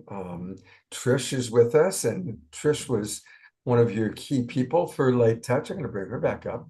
And so just a reminder for anybody who's new, and a lot of comments coming in about saying, I love those wisdom jewels. Dr. Laura misses the wisdom jewels, so maybe we can get you to start doing more wisdom jewels for us again. And for people that are new, just refresh people's memories, or for newbies, what is Light Touch? Well, Light Touch is an opportunity to, activate the law of attraction. The whole premise of Light Touch is that we are magnetic. Energy has certain properties. It's magnetic. And when you do Light Touch, you actually send a message to the self that the self recognizes. And it activates the law of attraction, brings exponential financial blessings into your life, and especially when you have a group of people that support each other. So I'm going to put a link in again. It's called Holding the Space, and it's open to everyone. And we all hold the space for miracles and good fortune, healing, and everything that we need to, feel like we're fulfilling our purpose. So together we can give that to each other. Beautiful. Thank you so much, Jay and Jan. Hopefully we're going to get more Light Touch, more videos, and more wonderful things from you coming up. Thank you so much. Yum, yum. I want to spotlight a couple of people that are doing really wonderful work, and then we're going to go to Johanna for another song. But there are two people that are in our audience that are doing wonderful work right now. And one of them you just saw on Saturday night on the Global Peace Tribe show, Saturday night version recently, and that's Nikita Gearing. And for many, many years, Nikita has been creating and providing I Am mantra every day for people. They get an email with the meditation for the day, the mantra for the day. You've been doing that for how many years now, Nikita? Since 2009. Wow, 5 years. Wow. Oh, that's 15 years. 15 years. Yeah. Oh, my math for a moment. 15 years. So people are acknowledging me for 4 years. I want to acknowledge you for 15 years of doing I Am mantra. Thank you, Scott. I think all of us here we've been each doing our own work for many years to build to this moment. And I want to acknowledge you. Firstly, I want to acknowledge how you acknowledge everyone else. I want to acknowledge how you so graciously do, as Johanna said, the re-evolution. I want to acknowledge how much work goes into putting on a show like this every week, let alone multiple shows, and how gracefully and compassionately you do it, Scott. You talk about maximum grace, you talk about your lineage with compassion, and you really model that. And I know you both professionally and personally, and I want to just say what a champion you are for the awakening world. And if I could say anything tonight that is really dear in my heart, it is an experience I had with Arun Gandhi, Mahatma Gandhi's grandson, when I was doing an event with him. And he talked about a teaching his grandfather gave him around active violence and passive violence. Now, it's very obvious what active violence is. There's things like war, it's more physical violence, but there's also passive violence. And this was in 2006 when I did this event with him, and he talked about how passive violence shows up as thoughts. It shows up in how in the little things we do every day. And what I gained from that was what we put out into the field, into the world, and the collective matters. Our thoughts towards others matter. Our thoughts towards ourselves, either loving or fearful, loving, kind, or aggressive. That we really, really are being called to move from understanding the wisdom right now, that we all understand and we've embodied. This is such a passionate, important time. So thank you for your patience with me. Many of us have awakened to certain wisdom. And I think the shift now is really embodying the shift from fear into love, from separation into unity on a daily basis. I think this is the critical time we've been born for this moment. We've all been preparing, and I'm honored to be in Circle. Bless all of the presenters tonight and bless all of the participants, because each of us really make a difference. We really, really can. Thank you. Thank you, Thank you, Nikita. Scott. Thank you for the work you're doing. And again, everybody, go to iammantra.com, iammantra.com, and receive I Am Mantra Daily. It's free of charge. So I am ready. And I know I enjoy every day getting my I Am Mantra. And then she also has now I Am Mantra Monthly. It's a beautiful monthly gathering on Sundays at 12 noon, first Sunday of the month. I will look forward to seeing you on the next one of those, Nikita, and you know how Yes, much I love Scott. and respect you. Thank you. Yes, you. You know, I want to remind everybody that most of the people watching right now are watching on our broadcast partners, all the people watching on Facebook. By the way, I added earplugs because Fantuzzi has started his concert. So if you're hearing rock and roll behind, I'm not sure how much is coming through. Let me know if you're hearing much of it. But Fantuzzi has started his concert, and so that's why I added these. Let me know if you guys are still able to hear me just fine. Those of you watching on Facebook or on our broadcast partners, come and join us.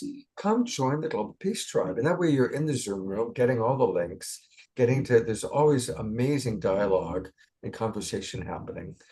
Usually I share a lot more of what's going on in the chat box, but there's so many wonderful people here that I want to hear from. So I haven't read as many comments yet from my wonderful audience, but I want to acknowledge Ellie and Ayada and Eleanor Joy and George and all the people that are chatting away in our chat box.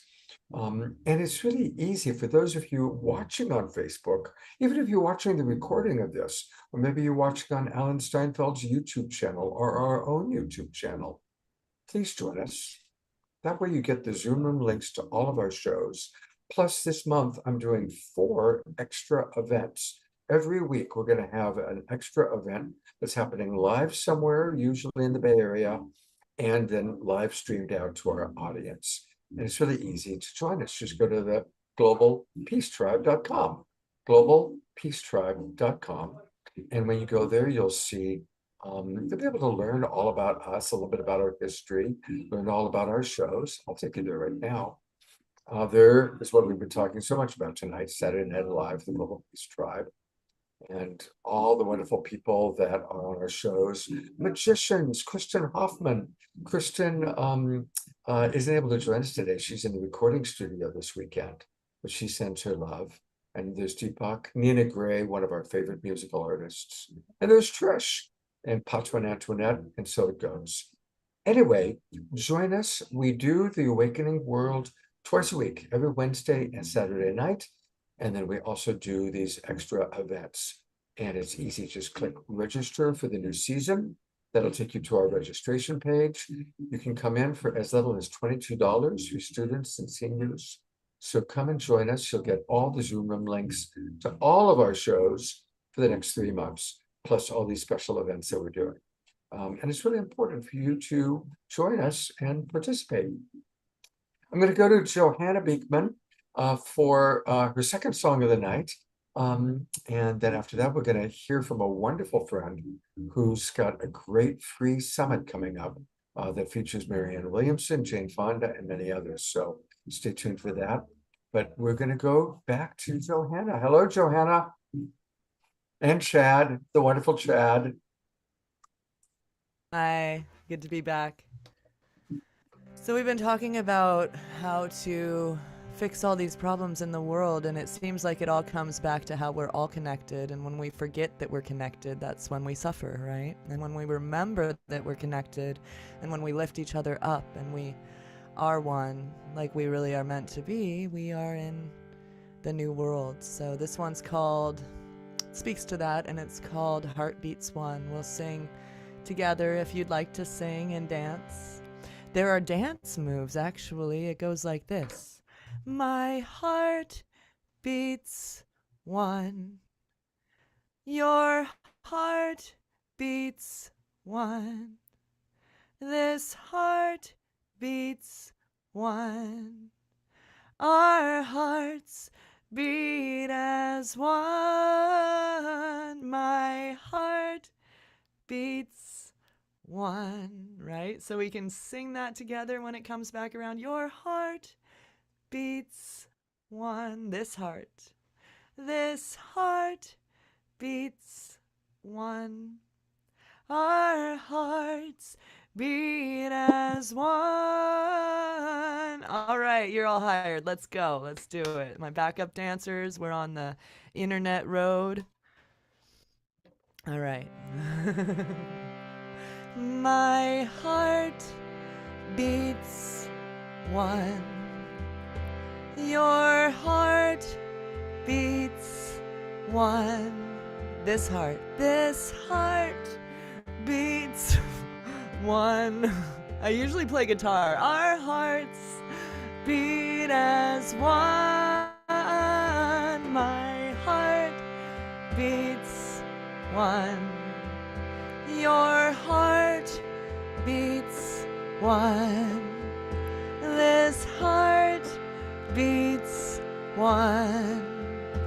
Our hearts beat as one in our short, sweet lives. We'll come back to that. We're all searching for the light, the same light that makes trees thrive.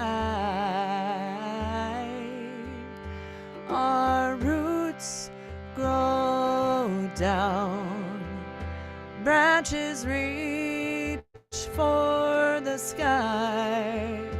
I know inside that you and we share the same heart, the same soul, the same love, and I know everybody, my heart beats one. Your heart beats one. This heart beats one. Our hearts beat as one. My heart beats one. Your heart beats one. This heart beats one.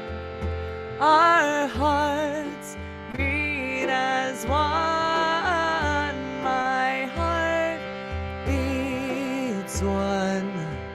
Your heart beats one. This heart beats one.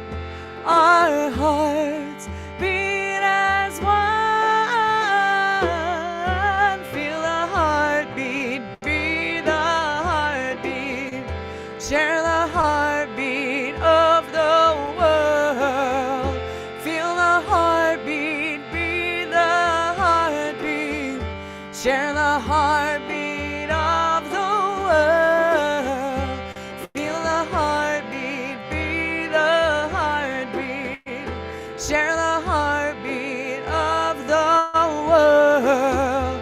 Feel the heartbeat, be the heartbeat. Share the heartbeat of the world.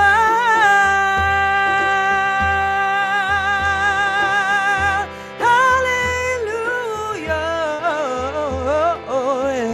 Oh, yeah.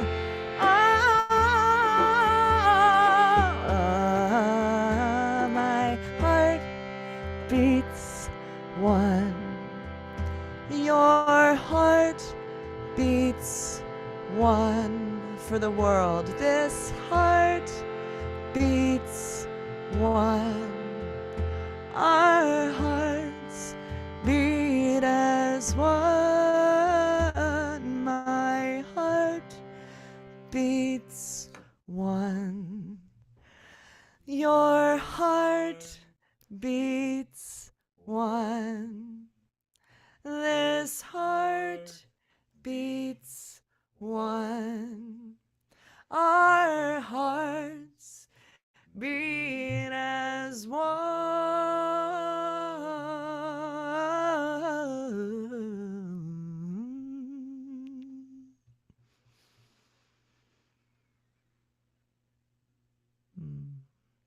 That's all Twinkle, that beautiful, beautiful, beautiful Johanna and Chad, that song. That is a perfect, perfect song for what we all are all about. Because it's Yeah. true, Johanna. Ultimately, it does come down to seeing our oneness, living in the oneness, living in that divine understanding. Absolutely. Yeah. We want to see the end of oppression. We see each other as people. That's it. So thank you for being my people. We're all one. Love you, family. If you want to go check out my yoga program, it's still online at my website. It's johannasings.com/5 Hold on, days. hang I'll on, put it in the hang on. chat. We've talked about it before, but you know, it And really where do I starts find? I've got it. I've got your website up. johannasings.com/5 days. It's 5 That's days to 5 come days. home to you. Oh, okay. Yeah. Is that spelled 5 days? 5, the number 5. The number 5. Let's try again. Yeah. So I really like to think about what we're all doing here is we're sharing tools, because all of this change that we're talking about externally starts with internally. So if we're working with our nervous systems, with ourselves, and doing the best we can to serve our own well-being, then we can serve the well-being of others. And my brand of yoga is Lullaby Yoga, where I bring sound healing. Chad is a sound healer, mantras, chant, and inner child journeys, meditation, pranayama, to really reset the nervous system so we can meet the world in a different way with all of these benefits. Then what can you need more than relaxation of the body, increased sense of calm, reduced tension and stress, and all of the other things, and sleeping better, mostly just really being able to drop into that space more easily, especially when we're in the face of conflict. To have a calm space that we can access is a really,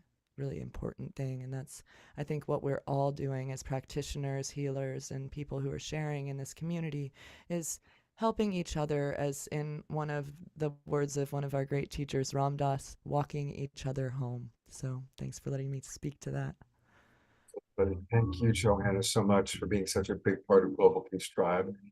I'm actually a little bit later on in the show, I'm going to show the video you created of doing everything with love.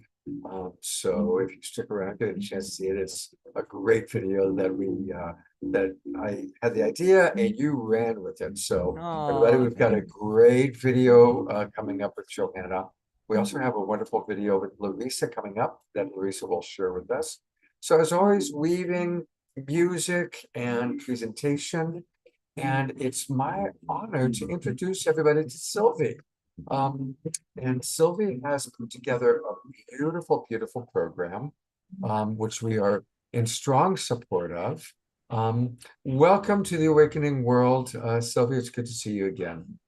Thank you so much for having me, Scott. And what a beautiful celebration. I'm really inspired to first hear this gorgeous music and also just all of the wisdom that's been shared. Some of you might know my film, Love Thy Nature, that Liam Neeson narrated. And I have been honored and delighted to be working with my partner from Wisdom for Life to create a free summit that's called The Heart of Nature, right on time for Earth Week that's coming up. It's actually starting on Tuesday. And the idea really is to heal ourselves and our world through the power of love and compassion. And so, like Scott, like you mentioned, we have amazing speakers, 35 speakers, including Jane Fonda, Tara Brach, Michael Yellowbird, Marianne Williamson, again, Matthew Fox, Peter Coyote, and many others. And the idea of the summit, what we really envisioned doing was to offer solutions that have to do with healing the self, everything from isolation to eco-grief, powerlessness, and even trauma. And we offer that with practices that have to do with reciprocity with nature. So practices like forest bathing, eco-psychology, integrative medicine, and somatic healing with nature. And also the summit has to do with planetary healing. So it's healing self and world, even because we're no separate from nature, right? Indigenous peoples like to say, we are the land made human. And so the healing at a planetary level, it's all about really inspiring and empowering you to sort of like not only stop the unraveling of our natural systems, but actually help regenerate our Mother Earth through small daily actions and also joining other people and amazing groups out there that are doing extraordinary work. Some of the folks that we're featuring, we have a whole day that's dedicated to revitalizing Indigenous wisdom. And I've been incredibly inspired to be talking with some of these Indigenous leaders who share with us how they have been able to imbue their teachings and their wisdom to government systems, to legal systems even, which is the creation of the rights of nature. And also at the heart of this issue is really about how Indigenous peoples hold ecology and sacredness at the very core of everything they do. And I feel that that's what's missing for us in our modern world, to really bring back the sense of wonder and awe, and bring back the sense of the sacred, and realizing that we are nature. And I know that, Eden, you were talking about the deep feminine. We have a whole day that's dedicated to the deep feminine, in the sense that it's not just for women, but it's across the gender spectrum, which is really the principle of caring, the principles of love, collaboration, cooperation, and of course, life-affirming energy. So really balancing the sacred masculine with the sacred feminine. And we have a whole day that's dedicated to dreaming a new world into being, that is so much about what we've been talking about, and also what Marianne Williamson was talking about. In this day, we're going to be offering an opportunity to learn how to expand consciousness through psychedelics in a safe way. And also learning about like ecosystems restoration camps that are happening all around the world. Like there's a way to regenerate places that have been completely destroyed and create entire forests. And we have John D. Louis, who's actually talking about how he's been able to do that all over the world, of course, with a community of people. And also envisioning an evolved political system. And I thank Marianne Williamson for doing that. And also hearing how nature has already invented all of the sustainable technologies that we could ever dream of. It's the incredibly inspiring and powerful field that's called biomimicry. And of course, we end on Earth Day, right? April 22nd, with Jane Fonda, Lynn Twist, Paul Hawken, Michael Yellowbird, myself, and Atossa Soltani. And we get to celebrate our Mother Earth with like incredible ideas of how not only like reverse the course that we've been in, but actually evolve ourselves to becoming a life-affirming civilization, a life-affirming species, which is what Mother Earth intends us to be. So I really feel deeply, folks, that we are the chosen ones. And I heard one of you on this call say that. We are the generation that has the privilege to be alive right now on planet Earth so that we can be the creators of this new life affirming and, yes, awakening world. So again, I would love to have you join us, and the summit starts on Tuesday. It's free, and I have a link that I can share with you here so that you can all sign up. I'll just do that on the chat. And I put the link in a couple times into the chat box also, Sylvie. Wonderful. So I might do it one more time. Absolutely. And here it is There you again. go. So And this is going to be an amazing summit. So everybody, let's all continue to support. And Sylvie, I know it's a lot to put together an event like this. So thank you so much for all that you are doing. And we're really looking forward to your incredible Nature Summit, hearing with Jane Fonda and Marianne Williamson and all your other presenters. You've got Louis, who made the gratitude movie, is going to join us. We love Louis. Louis's been on the show before. We love Louis. I'm sure, yeah, that's great. Yeah. So, well, thank you for the opportunity to be sharing this, and I hope you enjoy the summit as much as I enjoyed co-creating it. I'm going to take these out. You're going to hear a lot of Fantuzzi music. This is our host of the show. This is Katrina Valancourt, and she's hosting this Fantuzzi concert that's now happening downstairs. And thank you, Sylvie. I'm going to turn it over to my pleasure. Katrina. Thank you. Welcome to the Global Peace Tribe. We've had Marianne Williamson and many of your friends, Eden Almadora, and all sorts of wonderful people so far. And tell us what's happening downstairs. Yeah, we have a beautiful Fantuzzi celebration. I know many people here have come to know and love Fantuzzi, as my husband Stephen and I certainly do. He is a global troubadour, just bringing so much love and light to so many people around the world. And so we're delighted that we get to share this concert with you all as a way to wrap up this 4-year anniversary of the Global Peace Tribe, coming back full circle with another Fantuzzi celebration. So yeah, wonderful to see you all, and we hope you enjoy the music. Thank you so much, Katrina. So when we're done with the kind of primary show, I'm going to take my computer down, and we're going to move and groove to some Fantuzzi music. I am going to put these back in though, because with them playing, it's a little bit hard to hear. I want to acknowledge a couple of other wonderful Earth Day events that are happening. So we all are going to join what Sylvia's doing, but there are 2 other events that are also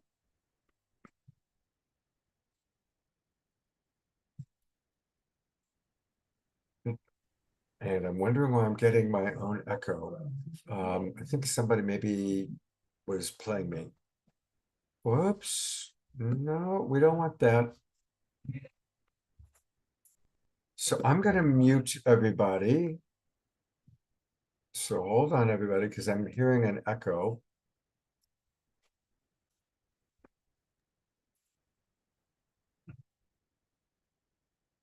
Okay, now hopefully we've resolved the situation.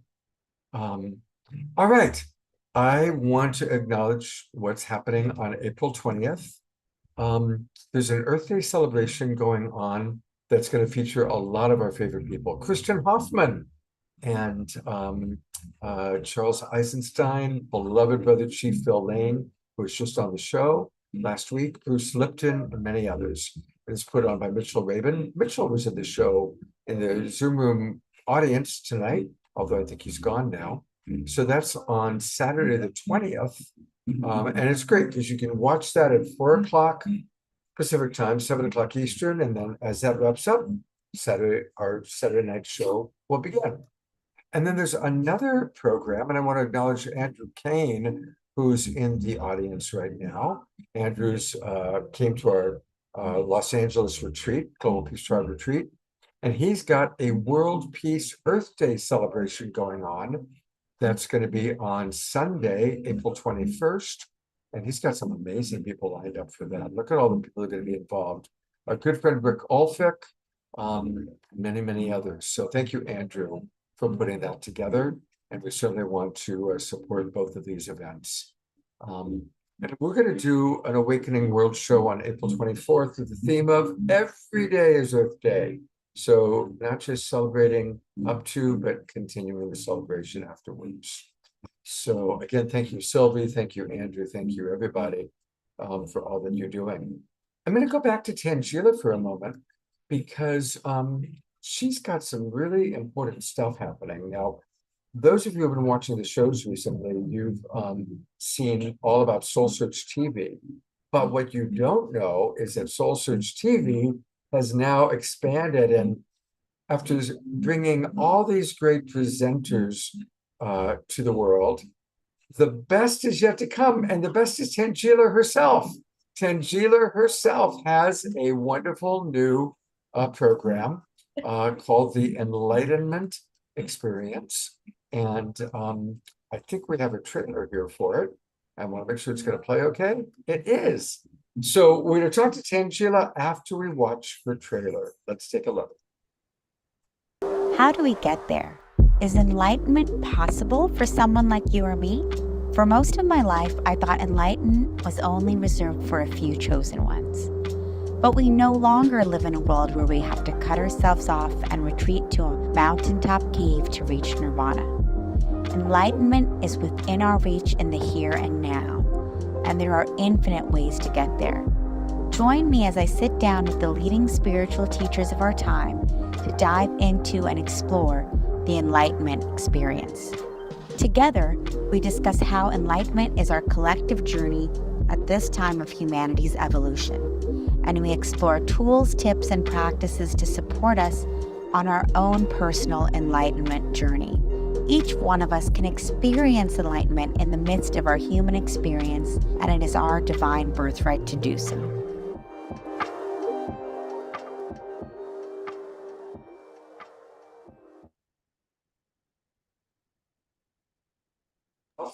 Congratulations, Tangela. Thank you, Scott. Thanks so much. I'm really excited about this show. Well, you've got some amazing people. You've got John Gray, my friend Marcy Shimoff. You know, my wife and I spent 5 weeks traveling through India with Marcy. Oh, wow, really? It was the same trip where we were with David Pamal and Meetin and a few others, and we were all together for 5 weeks in India. So we love Marcy. She's, of course, been on this show. But you're going to have the updated interview with her. And you're kicking it off, I believe, this week with a very special guest. Yes, we actually launched the first episode of the show this past Thursday, and it's a wonderful interview with Dr. Sue Morter. She's the author of the Energy Codes, and she really takes us into bridging, quantum science and ancient practices of spirituality, and really understanding how our body can support us in releasing all that we are not, so we can step into who we truly are. And, this show, The Enlightenment Experience, it came about, at Soul Search, we have our online platform for spirituality and consciousness where we're supporting, anyone, wherever they are on their journey to connect to spiritual teachers and guides. And then we have our Enlightenment Expos. And then Soul Search TV is our newest platform where our practitioners can create shows, documentaries, different programs that can be broadcast all over the world. And we came up with the Enlightenment Experience because, like we were talking about earlier, we have so many people who come to our live events and to our platform, and they're new to all of this. And, again, one of the programs that we're all in is that, enlightenment is not something that's for us everyday people. That's something that's reserved for, these great masters and teachers. But who am I, and how does that even concern someone like me? And what's been really amazing to have these discussions with Dr. Sue Morter, Shaman Durek, Matt Kahn, Dannion Brinkley, and so many more, is that, we are in this new era of spirituality and consciousness where we're releasing, the spiritual hierarchies and beginning to really understand and come into that all of us are on this awakening journey. And, there's so many different ways that we each awaken and remember who we truly are. And we're supported in that process by all of these, by our guides, our ascended masters, our ancestors, and of course, having these discussions really, is to support all of us in our understanding that, there is a collective awakening happening, and there's for each of us as individuals, this is an enlightenment journey, an awakening process, and it's something that's open to all of us, and it is our birthright.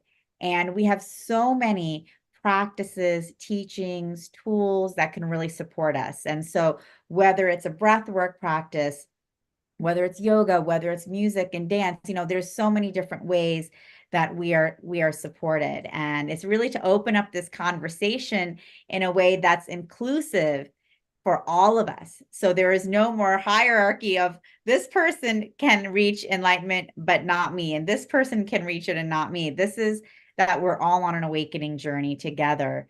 And we're all one family. We're all completely supported. And there are so many different pathways where we can each follow on this journey of consciousness and evolution. It's like, Marianne was even talking about, we are in this evolutionary process of enlightenment, and we are all seeking, we are all looking, we're all asking. And this is to open up that conversation, to include all of us in this conversation, as each of us are deserving to be on this path. We are on this path, and, we have so much support on this path.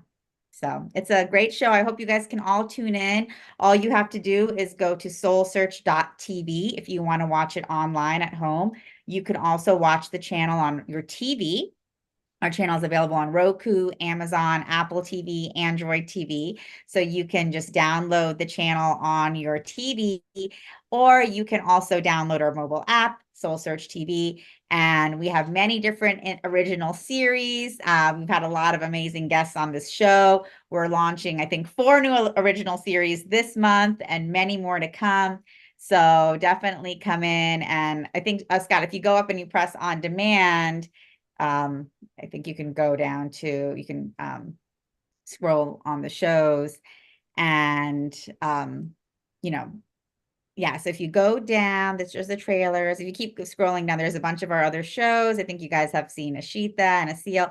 And then there's the first episode of the Enlightenment Experience right down there, Scott, on the with my interview with Dr. Sue Morter. Yeah, online. And you can just click on that and it'll just take you to the page.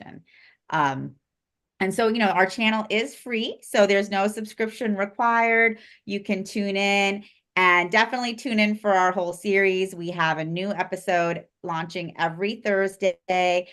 This coming week, we have an episode with Shaman Durek. And so if you guys have not met or know Shaman Durek, he's an incredible shaman to the stars, as he's called and known in social media. But he is really wise and really connected. And he talks about the shamanic path of enlightenment and what that really means. So Dr. Sue Morter, to Shaman Durek, and many, many more. We have incredible teachers, including a lot of younger spiritual influencers as well that I interviewed. And it's a great experience. And we want to hear all of your guys' feedback as well about what you think of the show, questions for our for the teachers that I've interviewed. And we want to have this an ongoing discussion and conversation for all of us. Thank you for all that you do, Tangela. Absolutely. And I'm looking forward to our next show together, which will be coming up on May 4th. May 4th. May 4th. Yes. All right. So I just want to say thank you for everything you do. You are just such a beacon of light for, our entire community. You are the awakening world. You are awakening all of us in every moment. And I really want to acknowledge you for your commitment, fortitude, the hard work you put in, your dedication and love for the Global Peace Tribe, for the awakening of humanity. And, I'm just getting emotional because I love you so much. Oh, Tangela. Oh, I love you too. I love you too. We're doing it. We're doing it. Yeah. We're doing Thank it. you so much for everything you do. Hmm. I'm sorry, I'm crying. No, are you kidding? This is like the highlight of my show. you know? Yeah, but Because our tears are precious. And so it just shows your dedication to this work and to what we're all doing. So your tears are amazing. Thank you so much. well, I just appreciate you and honor you and thank you and Deborah for leading the way for all of us. I wouldn't, you're the one who gave me my first chance to even speak online. For those of you who don't know, I was on the Awakening World for the 2-year anniversary, and Soul Search was like the show sponsor. And that was my first time online on camera, even speaking about anything spiritual. And I was so nervous. And Scott, just thank you so much for all you do to support so many of us. To bring all of these messages and all of this work out to the world. You know, I love you. You're so loved. You're so just appreciated and supported by me and by so many others. Thank you. Well, you just inspired me to play something. I was going through the video archives, kind of picking out, okay, what am I going to show? And you actually first came on and you sponsored our anniversary show 2 years ago. It was our 2-year anniversary. And I think, yes, you sponsored it. And so I found the trailer for that show. So here's a little flashback in time. I just met Tangela. She came in through Deborah Juicy. She sponsored our anniversary show of 2 years ago. And this is the trailer narrated by Elizabeth April. So we're going to watch that trailer and then we're going to go to Larissa Stowe after this. But here's a little flashback in time for you. Here we go.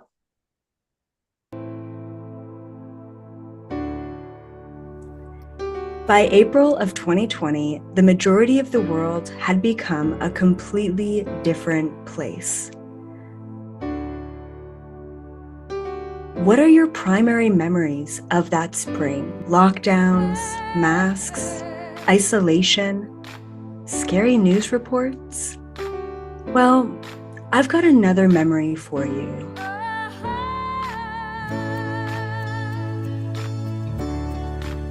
In the midst of a massive global change, Saturday Night Alive brought us hope, inspiration, and connection to our great global community. Hello, I'm Elizabeth April, and I want to invite you to a very special weekend on the Awakening World. On Saturday, April 16th, the second anniversary of Saturday Night Alive for the Global Peace Tribe, let's celebrate you and all that we have learned together during this alchemical time. During this anniversary weekend, many of your favorite luminaries and musical artists will be joining us. Some of our guest luminaries include Marianne Williamson, Matt Kahn, Neil Donald Walsh, Reverend Michael Beckwith, Caroline Neese, Gary Zukov, the Twin Ray, Andrew Harvey, and myself, Elizabeth April. As always, there will also be wonderful music, including Jai Utah, Kristen Hoffman, Larissa Stowe, Cornflower, Nina Gray, and others.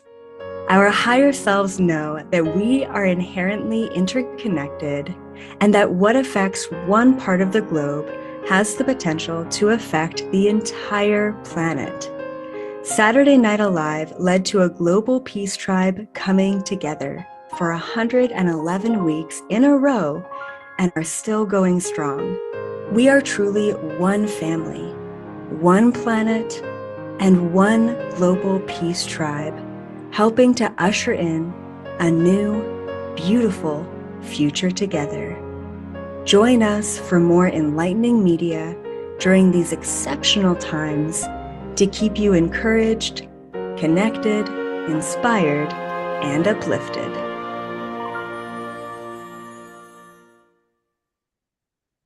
And you sponsored that show, Tangela. Yes, that was an awesome show. It was amazing. That was an awesome show. That was a show. It was a 4-hour show. It was. And it sparked our ongoing relationship. And that was your first time coming out speaking online And you did great. I remember Oh, you did thank great. you. Thank you And of so course, much, on Scott. that show, because she's always part of us, Larissa Stowe was there with us 2 years ago. As Larissa's been with us so much. And here she is still tonight with us. And Larissa, I am just so grateful for you. I'm grateful for you, Scott, and I'm so grateful like for the connections and seeing Tangela, like just seeing you open up and be vulnerable and just shows how much you care, and your deep gratitude. And that's what this is all about, right? This connection, like connecting deeply. It's really beautiful. Thank you. Larissa, I would love for you to share with the audience a little bit more about Shiloh and about the Weevolution and just really what you are creating, because you are, like Tangela, you're one of the great community builders that I know. And so I want to give you a little bit of time to let people know more about your Shakti Love Warriors, Shiloh, what you're doing to create community.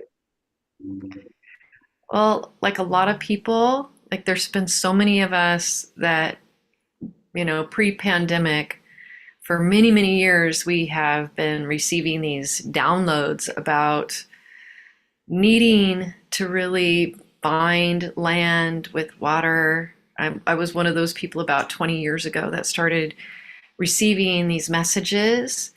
And I sensed that it was going to be necessary for us to come together as community to create in different ways, to create together rather than being in our own little separate places.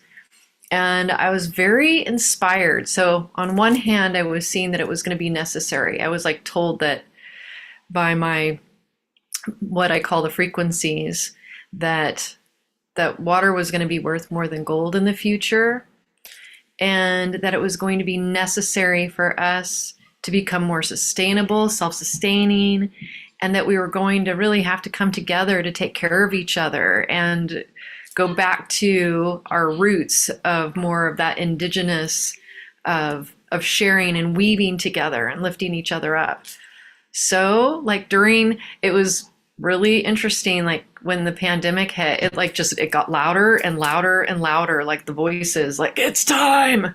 So for me, I was inspired in two ways. Number one, just knowing that I've been hearing this for a long time, but number two, just feeling like my own growth had hit a certain point, and that as much as I would talk about all these wonderful concepts of oneness and heart-centered living, I started to feel like, well, Larissa, that's easy to do, when you're not like full on with people, like having your feet, in the mud and really working the soil.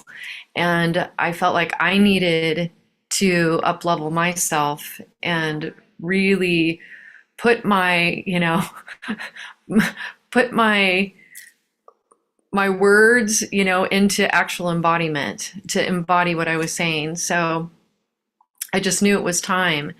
And I got very inspired by a retreat that I led in, I think it was 2021, in Cornville, Arizona, which is about 20 miles south of Sedona. And I never thought I would move to Arizona, believe me. I love California, I love the beach. But you know what? I really, really love Sedona and that area too. And when I was in Cornville, there was just this feeling that, okay, this is a place that we could do it. This is the place. So we started looking for land and found this beautiful land that was an ashram, a Shivananda ashram that was up for sale. And it felt like the right thing to do. And it felt really big and really scary. And like, how are we going to do this? And it took a really big leap of faith. But that's what we did. And I didn't just do it by myself. Like part of the vision was, this is not just a me vision, this is a we vision.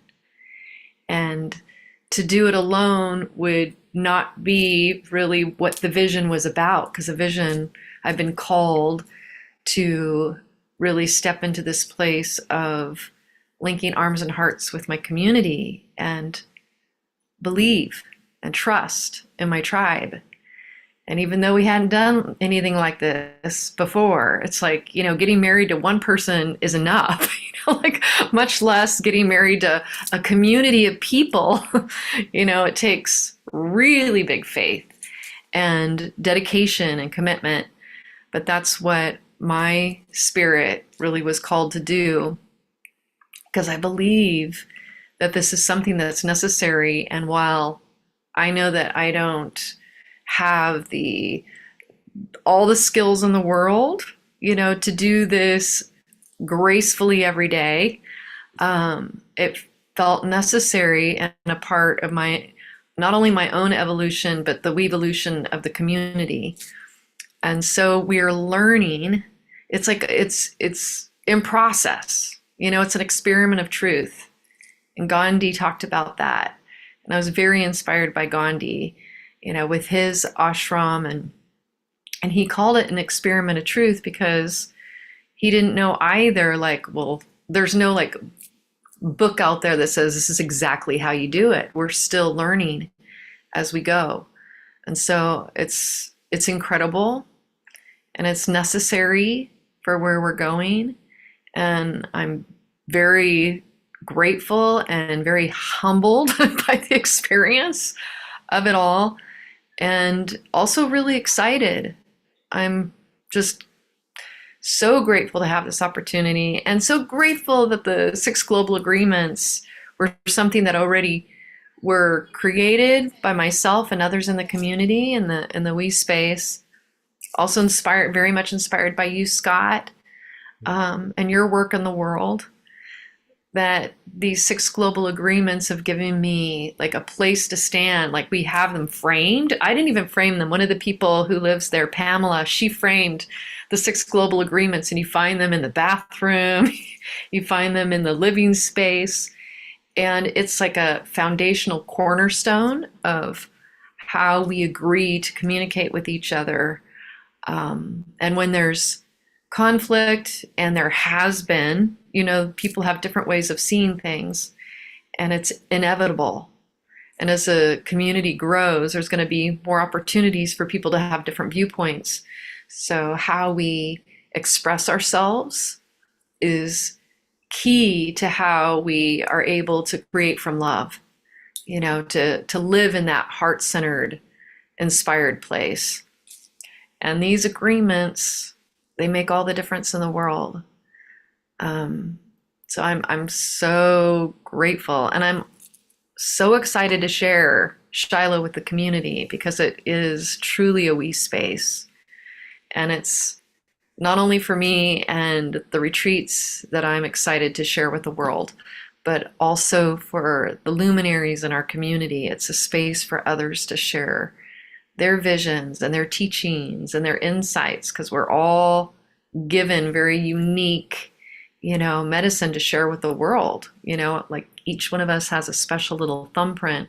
We all come with very unique medicine to share, and we attract and magnetize that, our tribe and the ones that we're meant to share with. And this is a space for those who feel that call. So I'm just deeply humbled by the whole experience, and very excited to share. So I put into the chat box, again, the show that we did, an entire beautiful show all about the 6 agreements. And during that show, there was this beautiful video that you played, and I'm going to play it in a few minutes, or in a minute. And it's your version of My Sweet Lord. And playing the violin on it is Bethany. Yeah, our Bethany Grace. Of course, Bethany Grace, who has an extraordinary story. We've featured her on the show a couple of times now, and what she's overcoming the murder of her daughter, and overcoming just horrific things in life, to still open her heart and be such a beacon of love. And so she is a true angel, that Bethany Grace. And she called She didn't even know what was happening tonight, and she called during this show. No way. I did, and I was like writing her, I'm on Awakening World right now, Bethany Grace. And she was heading in to do a concert. So she said, I would have jumped on. She wrote me and said, I would have jumped on if I could, but I'm driving to the concert. Well, we're all about to see Bethany playing the violin in this wonderful vision. And I love this video. First, it's very well produced and it's beautiful. It's a song we all love. But it's so you, Larissa. Your love of the divine is so powerful. And so your love for God, your love for the divine, your love for humanity, whatever you want to call it, it's all one. It comes through very strongly in the passion in which you sing this beautiful, beautiful song, this tribute to George Harrison, this tribute to our sweet Lord. So here we go. Thank you, Scott. I be one.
Takes so long, my love.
You okay?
I couldn't cut it off. There's no way. It's so I was wondering. beautiful. I'm like, he's just taking it all the way.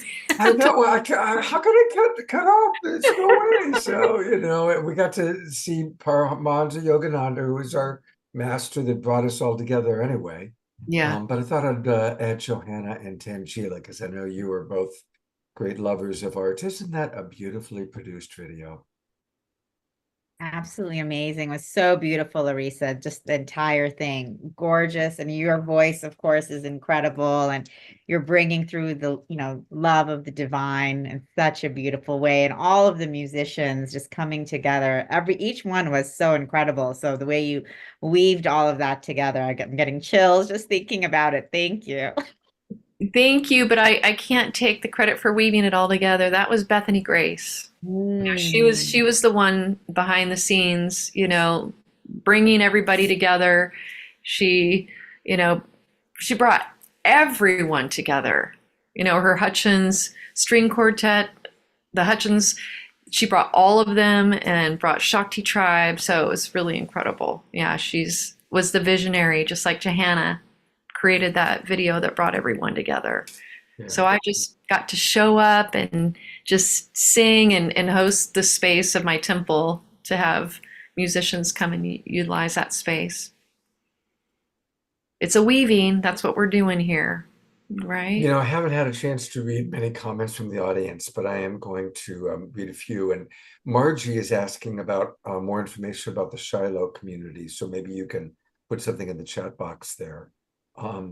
Ellie writes, it was beautiful to witness your state of bliss and nirvana, Larissa.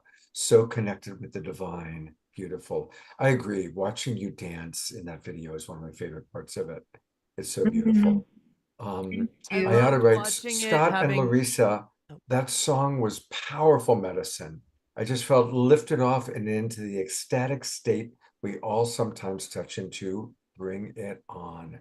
And Dia writes, wonderful musicianship, maximum gratitude to each and all artists. And Johanna, we haven't heard from you. Anything you'd like to share in watching that video? After being in your space and with your band over the years, I feel like it was like snippets of the behind the scenes. And I love how you did that it feels like we were a part of the making of it. There's a microphone in every single person's shot. I mean, the production took a long time, I'm sure, and it must be so lovely to have such a beautiful community to rely on so that you can just fly in your artistry. I like to make a lot of things happen. Let's just say that. Visionary that also likes to create it. And then I lose time because I'm creating and like editing and stuff. So amazing that Bethany showed up in that way and was able to orchestrate everyone coming together. But really, I just always see you lifted and giving your love to people when we're in person at festivals. I just see the way that you radiate and people really gravitate towards you. And that video really showed kind of the way that you interact with the world. It's very inclusive. And wow, what a singer. Who was the second singer? I knew, I'm like, the second you asked me, I'm just spacing on her name. It's I haven't I seen her. just read her name and I can't. I just never seen her It before. starts It was with a T. gorgeous. She is Yeah, it does. she is a doll. She is so so sweet. And What year did you record that? we recorded that, well, it was during the pandemic, and it was right before, wasn't it right around when we did one of the anniversary shows, Scott? Do you I remember? think so. Yeah, yeah. You did. Yeah, I think it was about 2 years ago. Tolly, is that her name? Yes. Yes, yes, yes, Oh. yes. And it's like she has a interesting spelling of it. Yeah, she's a force of nature. She actually sang on A Night with Janis Joplin. She was on Broadway, like she was one of the backup singers. Yeah. Tawny, is it Tawny Dolly? I'm like, just it's coming back. She's Gonna come the minute the I camera's know. I not think it's here. Tawny.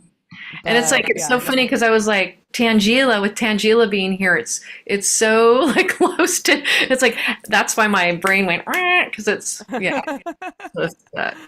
It's like, it's like beautiful. Tawny, I think it's Tawny Dolly. Yeah, she's amazing. And she was a part of that show. Yeah, she's a force of it nature. spoke to a lot that's going on in the world, just the way you produced it and brought so many different people together. I just really had no idea you had done that. And so I'm really glad I was on tonight to experience, because we're all doing all these Again, beautiful Bethany things. Grace. Yes. Again, we have to give credit. That's one thing in life that I think is so important, a part of the Weevolution. Yes, thank you. A lot of Bethany times, Grace. you know, what we do is I see people kind of like take, you know, and like, oh yeah, like take credit for, and it's like, we all have our specific medicine we're bringing to the world. And the more that we can really honor each other, I think it's really important to give credit where credit is due. And that was Bethany Grace. Like, and her brother is the one who edited and did the shooting of the video.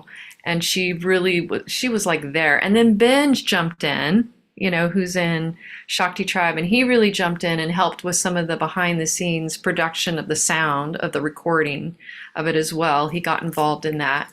So there were so many people that jumped in, but if it weren't for Bethany, like leading the charge, she had the vision of it. She saw it. She felt like it was really important that needed to happen. And she wanted to bring us all together. So Bethany Grace. Maximum grace for Bethany Bethany Grace. Like, I cannot say enough about our Bethany Grace. You know, she is amazing on so many different levels. Not only is she like the most incredible violin player, you know, that I've ever experienced. I mean, she is just beyond the beyond as a virtuoso. But who she is, like as a human, you know, she's like one of my favorite humans on the planet. And, you know, like when we get to know people really, really well, like when we know them like super, super close, what happens a lot of times is that our wounds can get brought up. And I have to say, like, and you'll see people kind of drift, and that is just like impossible with the Bethany Grace, you know, with who she is and how she continues to show up. And even in the face of behind the scenes, what y'all don't see that happens with bands and the conflicts that happens, you know, how she's able to show up is just so stellar. I just can't say enough of our Bethany Grace. And now that we're all talking, I'm pretty sure it is Tawny Dolly. So, yeah. So and Randy Johnson is a dear friend he's the one who wrote A Night with Janis Joplin, and Tawny was a part of that. But I knew Tawny even before she connected with Randy, who I had known from before. It's just amazing how everybody weaves together too. So I just put into the chat box the link of when Bethany was on the show, and she told her story about overcoming the murder of her daughter, and then the terrible thing that happened to her physically. And then she plays While My Guitar Gently Weeps on violin. And it's an amazing 18-minute video. I've just put the link into the chat box. We're not going to have time to play it tonight, but since we talked about Bethany, I encourage everybody to copy that link and play it when the show is over, because it's an extraordinary moment. But we are going to go to an extraordinary moment that Johanna created. I love the Beatles. We all love the Beatles, but they got it wrong. All you need is love is not right. You need more than love, and you need to do everything with love. And that's something that I've learned in my years. It's about doing it with love. And so I mentioned that to Johanna. I said, could you take that and riff it and turn it into something, which she did. And then we added photographs of some of our Global Peace Tribe luminaries. So here is the amazing Johanna and what she did with Do Everything with Love, and a chance for us to see some of her beautiful luminaries. And what's interesting is 3 of the images you're going to see are people that are no longer in their body, people that have passed away since we started doing these shows. So anyway, here we go.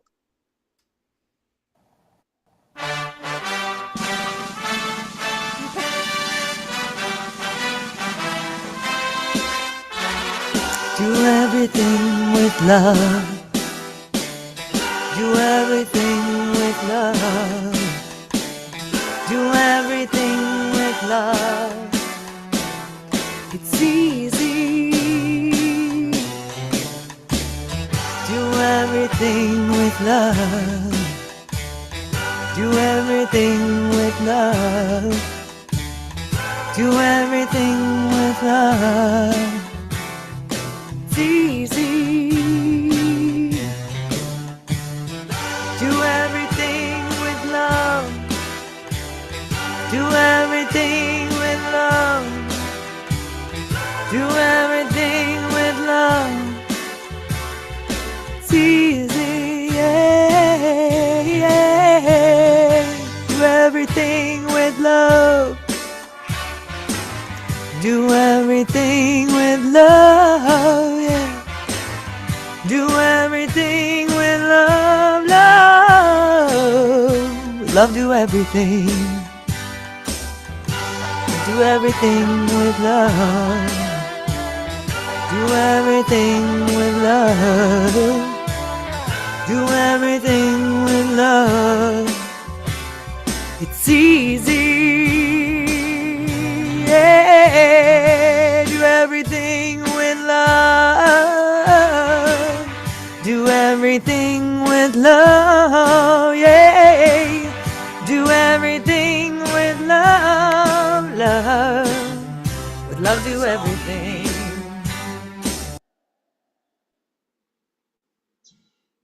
You know what's funny, Scott, is you played the wrong video. Where's everyone on there? All of the beautiful people. I'm like watching me sing in my studio, and we're talking over each other because you're muted. I love you. You're like, but wait.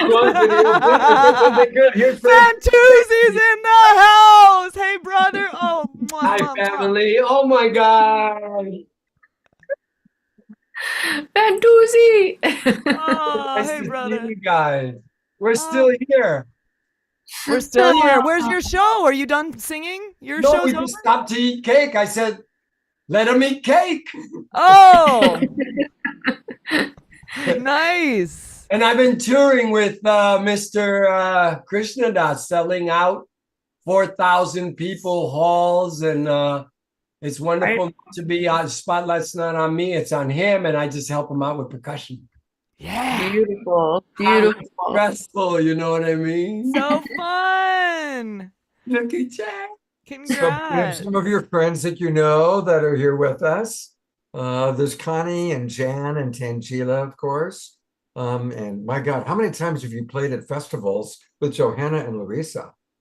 So many. So many. But not too many and not enough. Not enough. Let's go, brother. Let's go. Let's do it some more, right? More and more. Yes. More. More. I remember the first time I sang with you, we were on the East Coast, Tuesday, and you pulled me on stage and we just started jamming. It was just a total improv.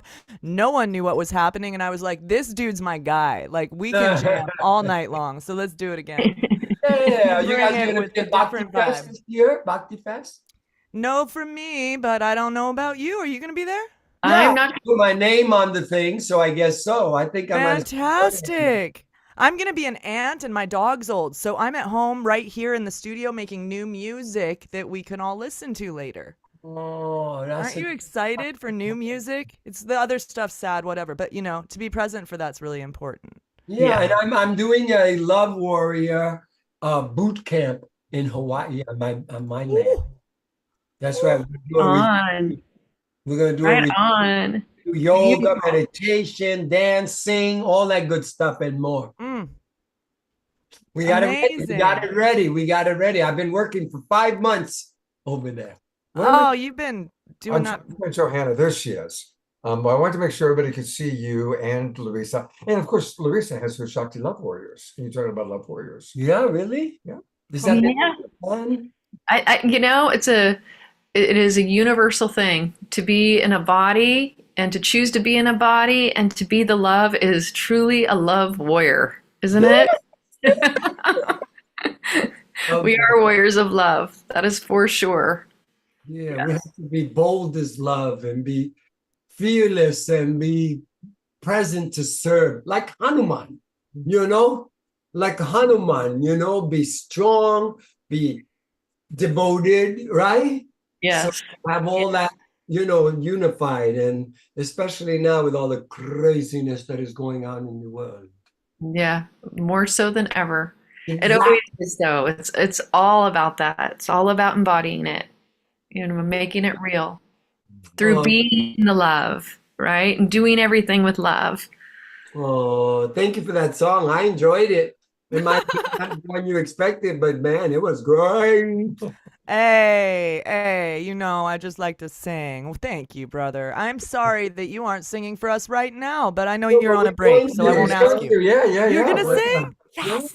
What's going to happen is when we're done with the main show, I'm going to take my laptop computer downstairs and we're going to live stream your next round of songs. Okay. Well, I'm going to go back to their work then.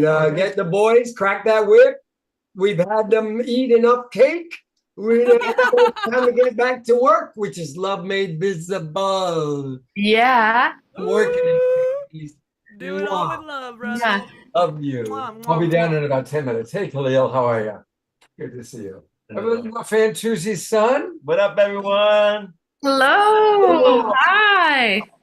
Working on a new film in Colombia, in Medellin, about how young people are using hip hop, art, and culture as a movement for peace. And worldwide phenomenon. We're making moves. Appreciate y'all. Appreciate you. You're a great filmmaker. Thank you. Keep up the good work. There's a whole party going downstairs. There's like this whole thing happening.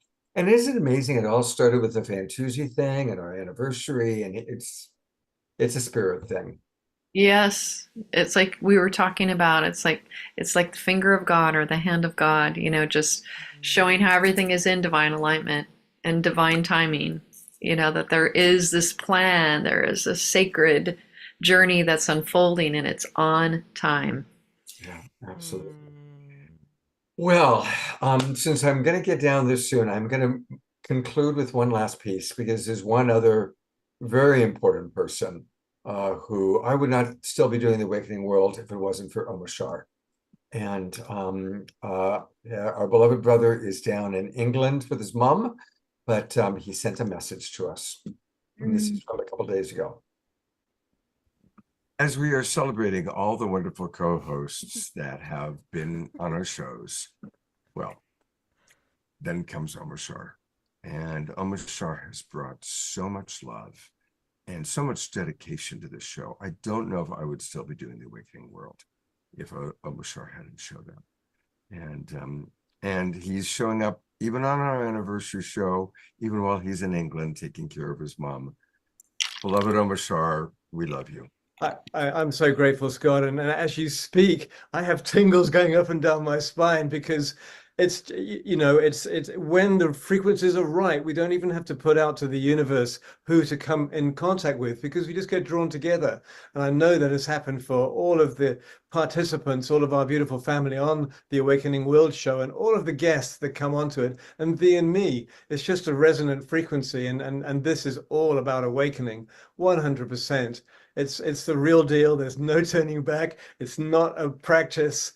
We're doing it, and this show for me has been, I would have said in the past, my church, but it has been a part of my awakening. Because even though I do, like your practices and your meditations and your nature grounding and the online work every single day, it's actually meeting with the like-minded souls of the Awakening World Tribe, the Global Peace Tribe, that has made it real and alive for me. And I'm blessed to be here in Stratford-upon-Avon, which of course is Shakespeare's town. And Shakespeare and Saint Germain, they have a bit of a union with each other. And just as an aside, the backdrop behind me is the Royal Shakespeare Theatre Gardens, and this tree on the left is called a plane tree, Plane. It was planted at the time that Shakespeare was born, so it's over 400 years old.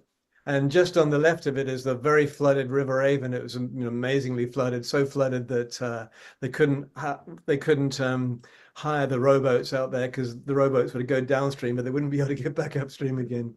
Anyway, that's kind of an aside, but it's where I am at the moment. And I'm here with my mother. And what is very interesting is the presence and the love that I've given this woman has kind of given her a little bit of faith and hope again. And because when I'm not here, there's just kind of continual entropy. And so I'm kind of saying that is because when we truly infill ourselves with spirit, with soul, with divine, with the friend, wherever friends that we are, wherever we go on this planet, we affect the field around us. And what do you think about that, Scott, so far? I think first of all, you bring so much love to everything you do, whether it's your music, and in this case, the last few weeks, to your mother. And I also want to acknowledge the rain. First tree behind Omershar, there's a beautiful rainbow. Yeah. What I'm asking every one of our co-hosts that's on the show, is there any particular memory that springs to mind? I mean, of course, you and I have done. You've been our house musical artist for well over 2 years, more than half of our time. But are there any particular memories that right off the bat bounce into your brain? Well, Matt Kahn and the channeling duo, what are they called? Anyway, those ones. And Anthony and Renee. No. Those, yes, as you bring them to me, yes, absolutely. No, the two gentlemen who do this. Oh, the two guys from Soul Search. I know. Said AJ and Thomas. They just jumped into my consciousness. I'm just bringing that back in, and the joy, and of course the musicians always, because it's kind of like in the words of Julie Andrews, they're the sugar that helps the medicine go down, but in this day and age, it's the agave which helps the divine truth be imbibed. And Tatiana Speed and Nina Gray and Johanna Beekman and all of these beautiful, and Fantuzzi, which was a little bit before my time, but I've known him for years vicariously, because I used to be the musical director for Unity Church in Hawaii, and we hosted him, of course, one time. And what a force of nature he is. So I'm so glad that he's on the show tonight. And actually, the night that it is, we're pre-recording this, but you didn't hear that. And I could just bring my mind back, because every time that I have been on the show, no matter what it is, whether we're talking about mental health or the divine feminine or our connection to Christ and Christ consciousness, I have felt enlivened every time. I might have had a bit of a bummer day, but I've left the show just feeling full and feeling on purpose.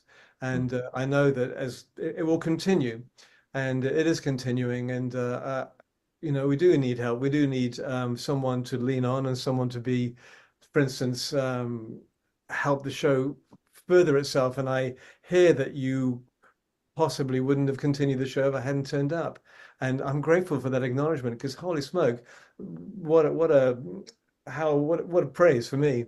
And I just feel that we all need that, somebody to lean on, because, you know, we come on the show, we're sparky, we're alive, but we have our human moments and we have our human stuff to walk through every single day, and to keep on enfolding ourselves back into the heart, which we're doing amazingly. And, you know, I know all of us all of our Global Peace Tribers, we've been through hell and back. And luckily the hell is become, I put an O on the end, now it's hello.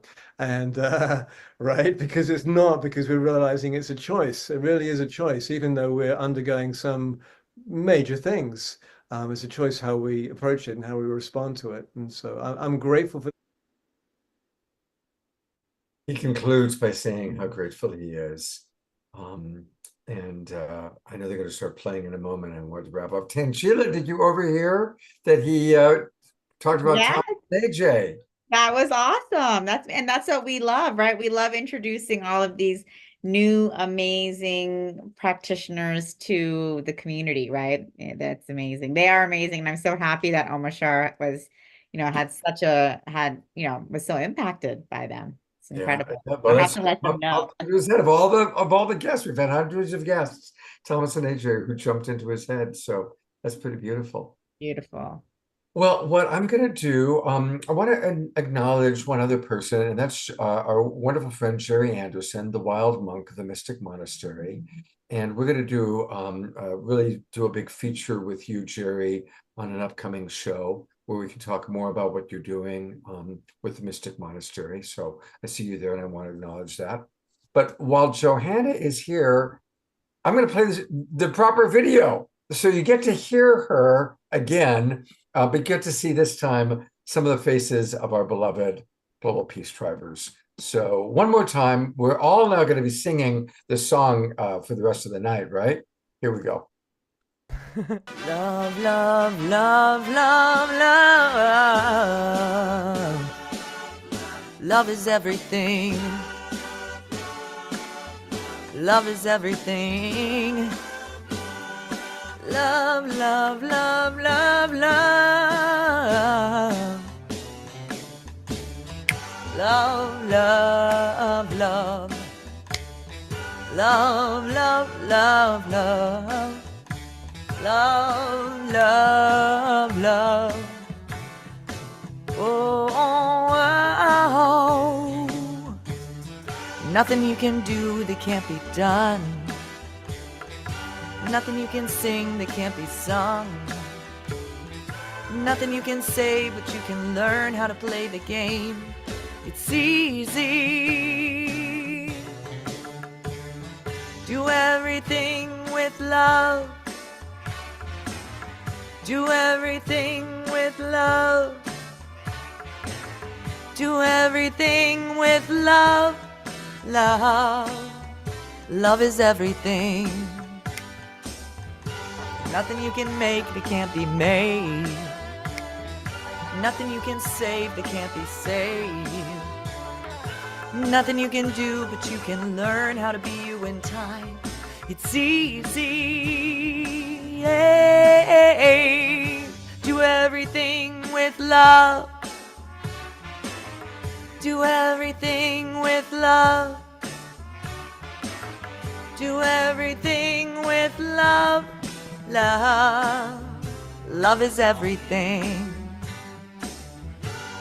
Love is everything. Love is everything. Yeah. Love is everything. Love is everything.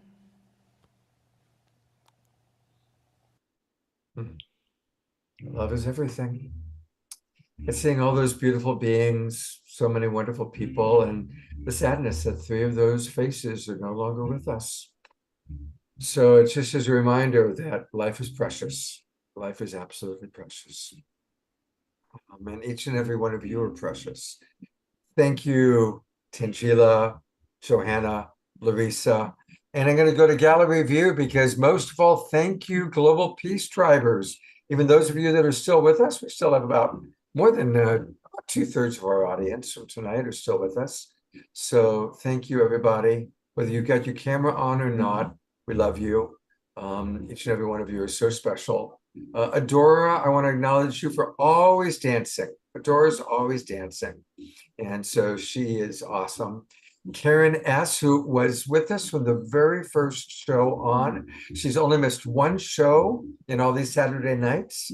And everybody else, all the people that have come to Roger and Bonnie, who have come to both of our retreats. Each and every one of you is very, very special. Waterfall, who's taken such good care of Eleanor Joy. Eleanor Joy was with us for the first half of the show, and then her battery ran out. And some of our newer friends like Ellie, older friends like Andrew and Ayada, Frode, who comes to us from Norway, and so on and so forth. If I didn't mention your name, please do not take it personally. Big love to each and every one of you. Fantuzzi has started to sing. So what's going to happen is I'm going to switch to my personal laptop, and I'm going to play an Omashar video to kind of take us until I can come down, and we'll show you Fantuzzi. And the rest of tonight will be the Fantuzzi live stream concert. Next week on Wednesday night, we've got two wonderful women who are going to show us all about how to do lucid dreaming. If you ever wanted to do lucid dreaming, we're going to learn how to do that on Wednesday night. Thursday night, special event, live stream with the Twin Ray. Tangela will be in the Bay Area. I'll see you. I'm planning to. Yep, I'm planning to be there. So hopefully we'll be there in person together. Awesome. And then next Saturday night, we're coming live from the New Living Expo. So that'll be kind of fun. And I'm sure we'll have Tangela pop in on that show as well. Again, Johanna, Larissa, Tangela, I love all of you. Love you. Everybody. So much. Congratulations. Yeah. Happy 4 years. Oh, Happy thank birthday to we. Right? Love it. And let's see. That's your next music video. I'll give it to you. It's just, you don't need to credit me for it. It's like, Anyway, thank you so much, Scott, for everything. Let's go. Thank you, Johanna. Rock out to Tuesday. Yep. All right. And here to kind of transition us from here to when you'll see me in a few minutes downstairs at Fantuzzi, here's beloved Omashar.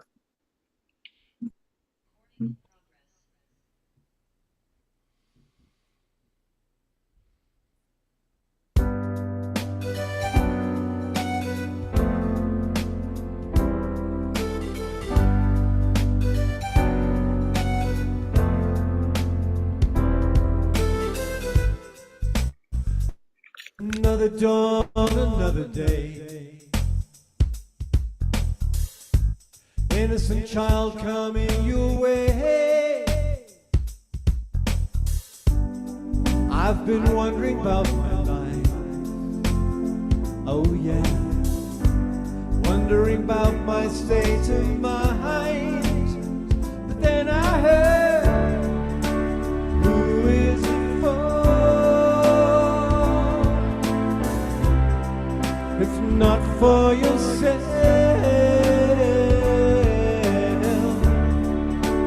how do you feel? And why do you cry, cry, cry, cry, cry?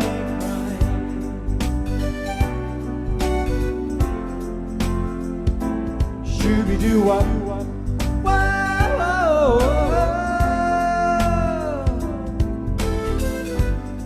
the sun is warming up my mind. Ocean breeze blows me away. And yet still, I've been wondering about my life. Oh yeah.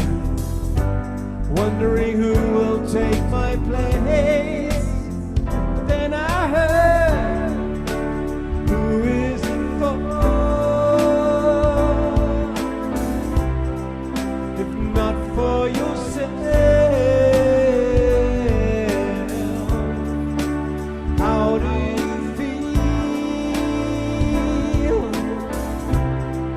And why do you cry, cry, cry, cry, cry? Who is it for? If not for yourself, how do you feel? And why do you cry, cry, cry, cry, cry?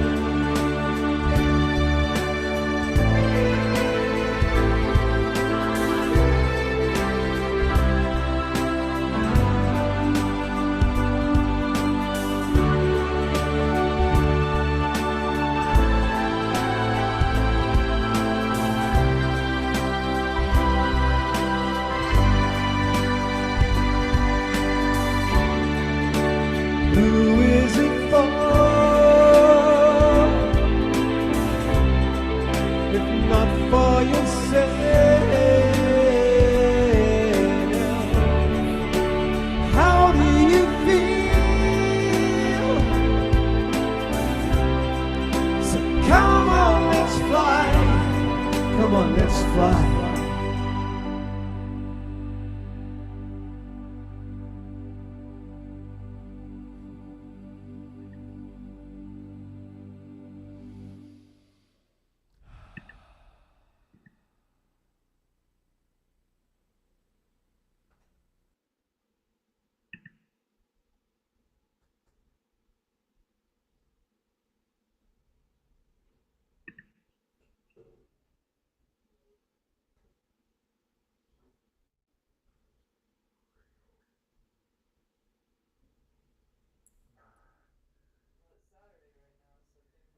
We're going down to Fantuzzi now.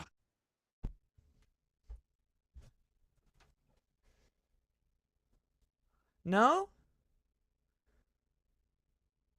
You are muted, my friend. Let me figure this out. I need to find me on here. So we're going to remove the spotlights.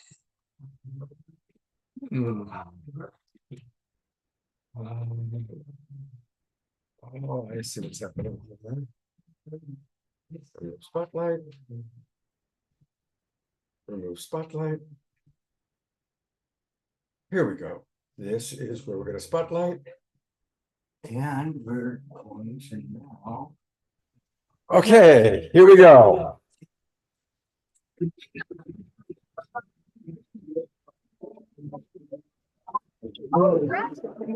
There's a party happening. He's tried.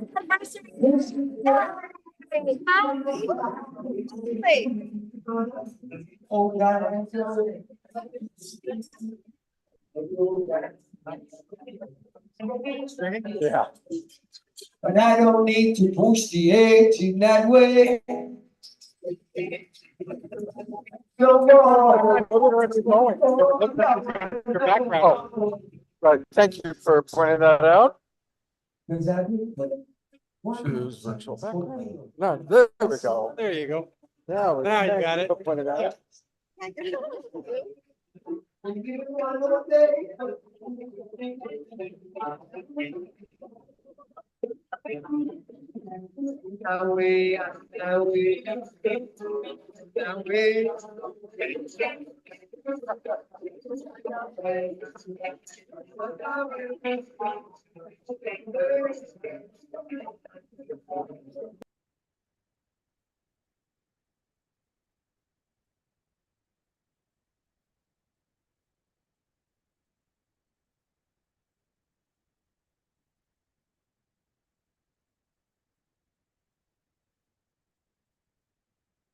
No,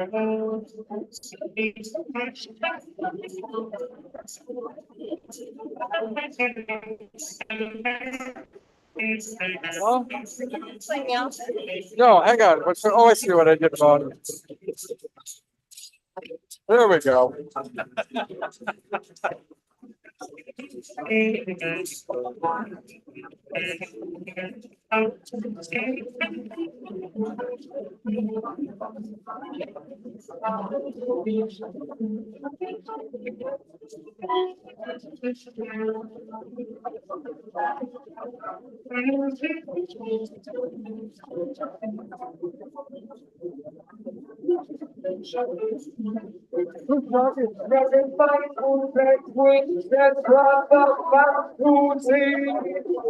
happened?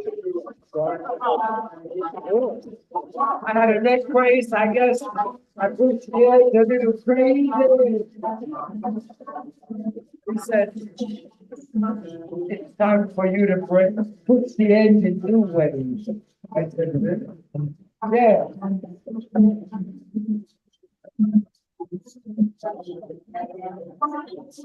But he said, can you hold it and put it okay. Take a little longer.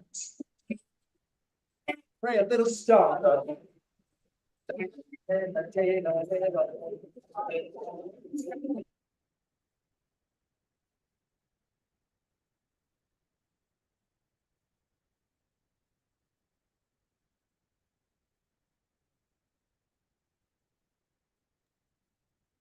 Hey Scott, do you have original sound on?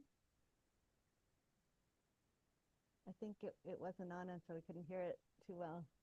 But if you turn on original sound, we'll hear it.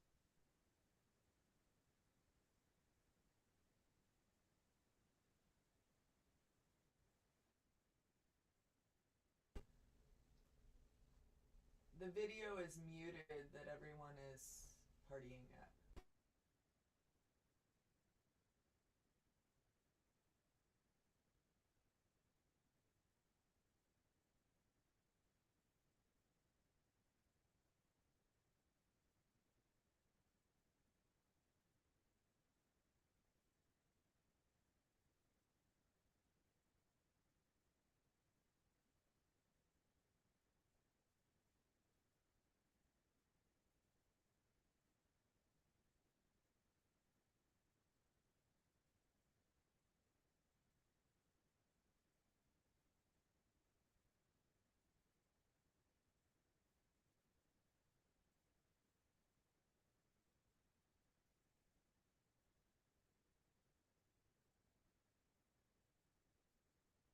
Isn't it?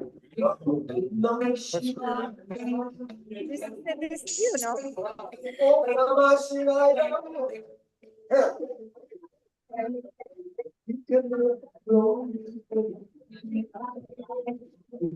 can make you with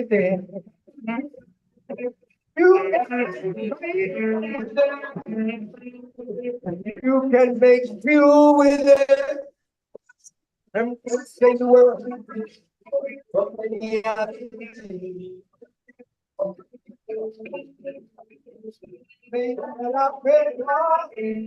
Without the tree. The vision of this world is not earth.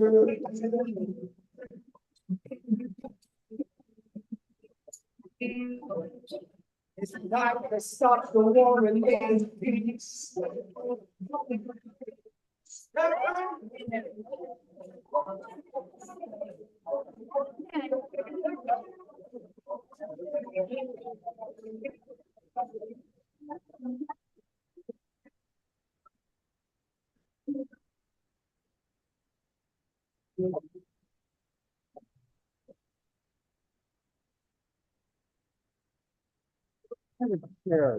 Okay.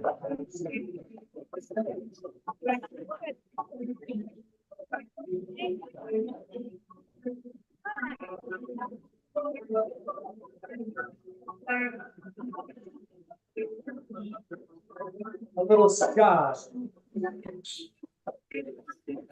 That just my life. I'll be great at it, but I just on my life right now. Just on my life. I'll be great at it, just on my life right now. So, go to that. Go to see like that city. Oh, you are me, to you, let them hear that voice of Jaja Pale. Jaja on the line. Greater than Jaja on the line. Come on, go. Jaja on the line. Greater than Sandra. Sandra.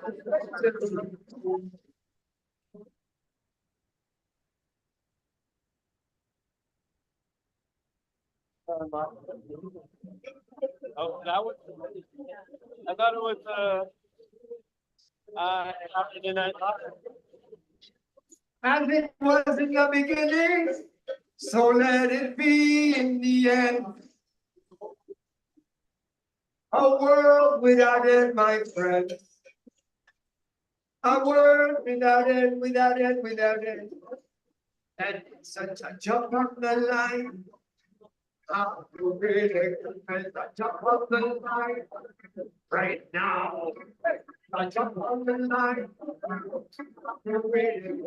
I jump on the line right now. Those who have ears to hear, let them hear. For which times are calling. Those who have eyes to see, let them see. Shall rising in the morning. Shalom. Salam alaikum. My friends, come on. Shalom. Salam alaikum.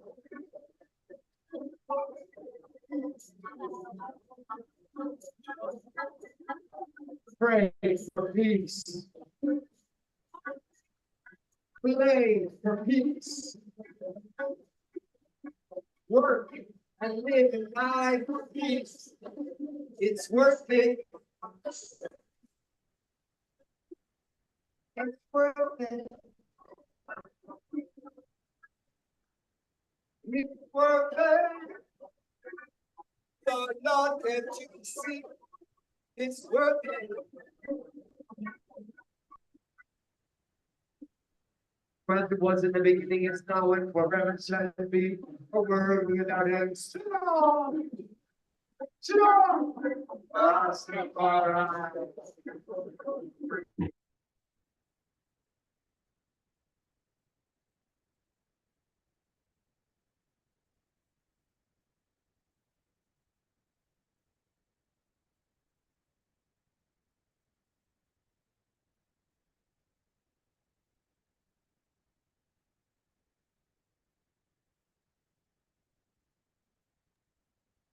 We still can't hear it that well, Scott.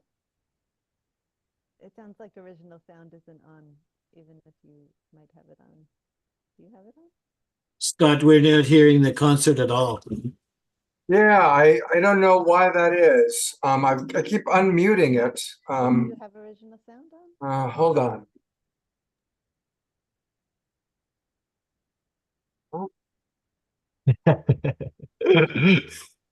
You have original sound on? I'll go back down. I'll go back downstairs to the computer. I keep unmuting it down there, and I'm not sure why it keeps muting. So Check original. No, it's not the muting. It sounds like there's not original sound on. well, my thing is showing that it's muted right now. I'm upstairs and it's showing that it's muted. So let me go down and try again. Muted. It wasn't muted. This It was lady. just garbled. Well, if you want to do some talking.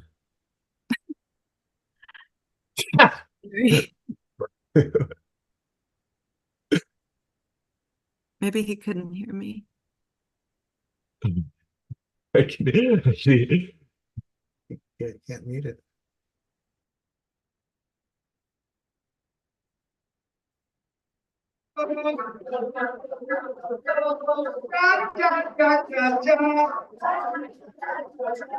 Peace, peace, peace. It's not muted, but it's garbled. Music is a mighty weapon.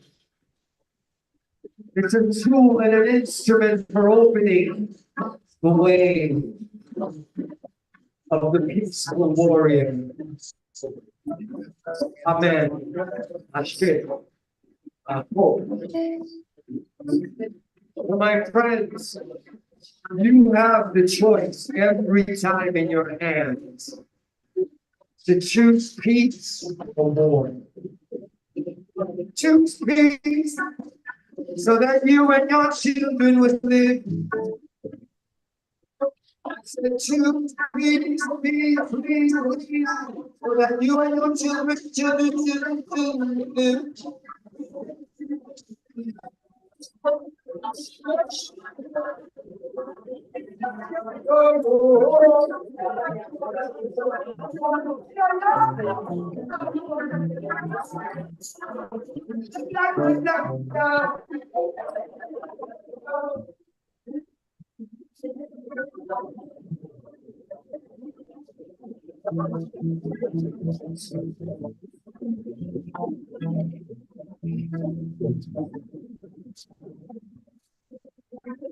Wow.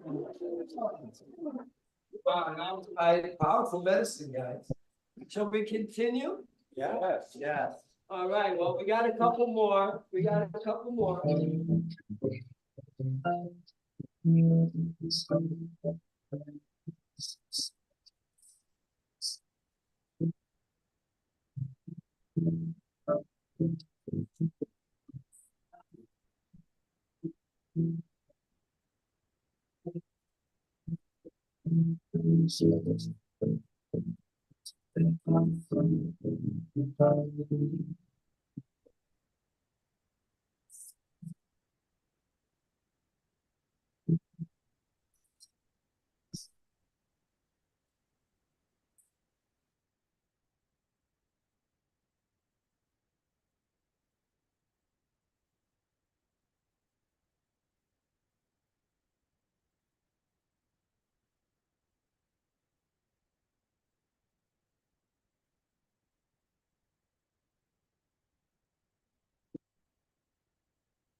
Hey, everybody. You know what I'm noticing is it's just the internet connection down there, unfortunately, is not good. And that's why we're having all the problems that we're having.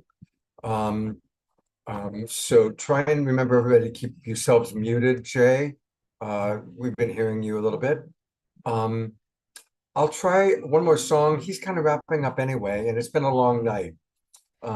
You could But try your I'll- Scott, you could try your phone, logging in on your phone on Zoom because it has better internet and better sound for these kinds of things sometimes. Just a thought. You can just change your camera. Sorry, I just overheard.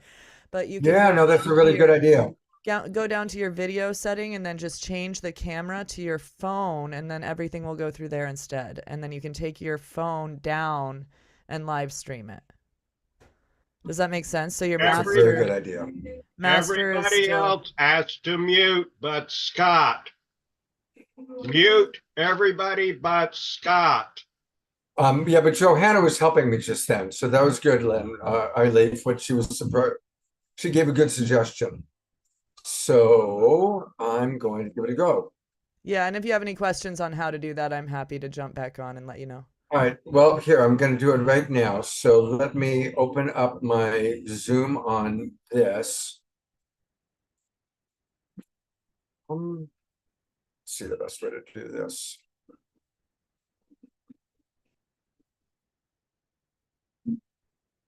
But you know what's interesting is like even the camera. Okay, there we go. I'm going to pin it so you can at least see what's happening. And let me try and get my Zoom started up here.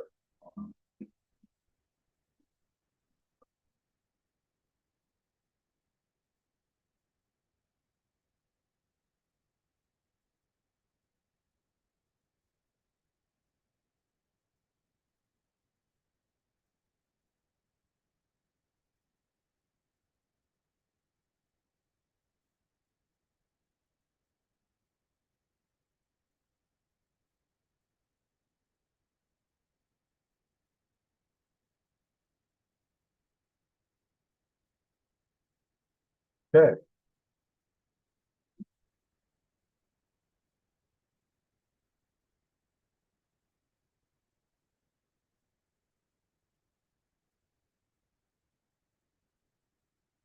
Here's this. Recording in progress. So it's going to echo at first because you have both of them in the same room. Yes, if you mute, you know how that works.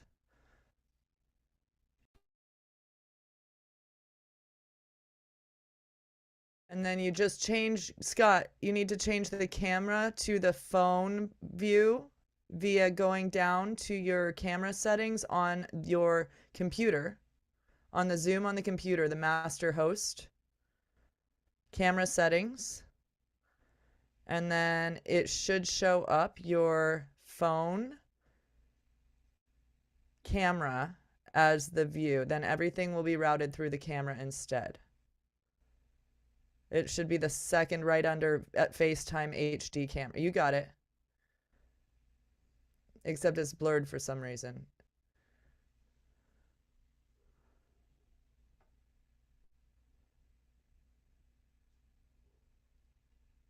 Scott, don't leave.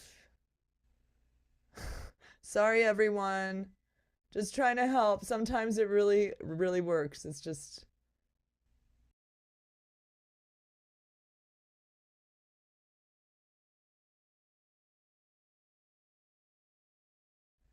Yes.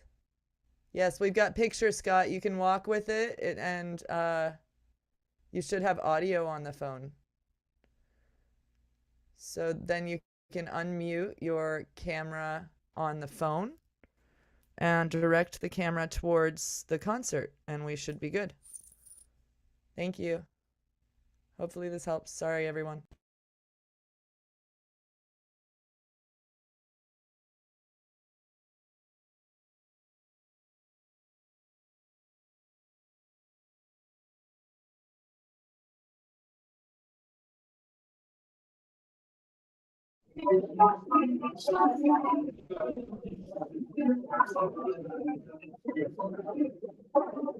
Some of your own medicine. As I was way around.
My son Khalil, wisdom from an educator. Yeah, how y'all feeling? Put your hands up in the air one time. Yeah, educate, liberate, rhyme slayer. I'm a professor, educator, rhyme slayer. My pop's Fantuzzi, this is what we do. Bring the heart music, always coming through. ¿Qué te pasa? Boricua en la casa, ay que rico. Este momento tengo suave mi alma, 100% rapero. Aquí con mi gente, yo. If you like what you're feeling, let me see you put your hands all up in the air. Wave them around like y'all just don't care. This is another side of me. Won't you be free like this? My style is free. That's an educator, liberator. Find to be, you got to be free. This music lose your whole body. Yeah, give it up for Papa Fantuzzi.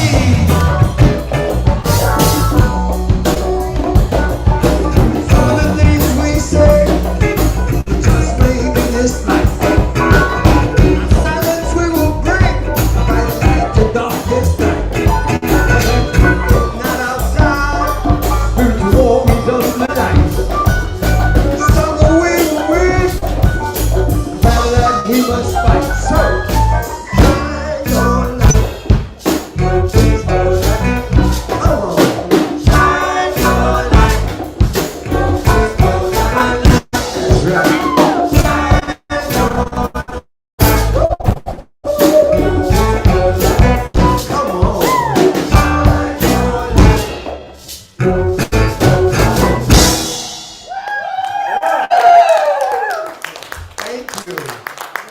Well, we've been going on for a long time. I don't know where these about. They've been going on for a long time too online.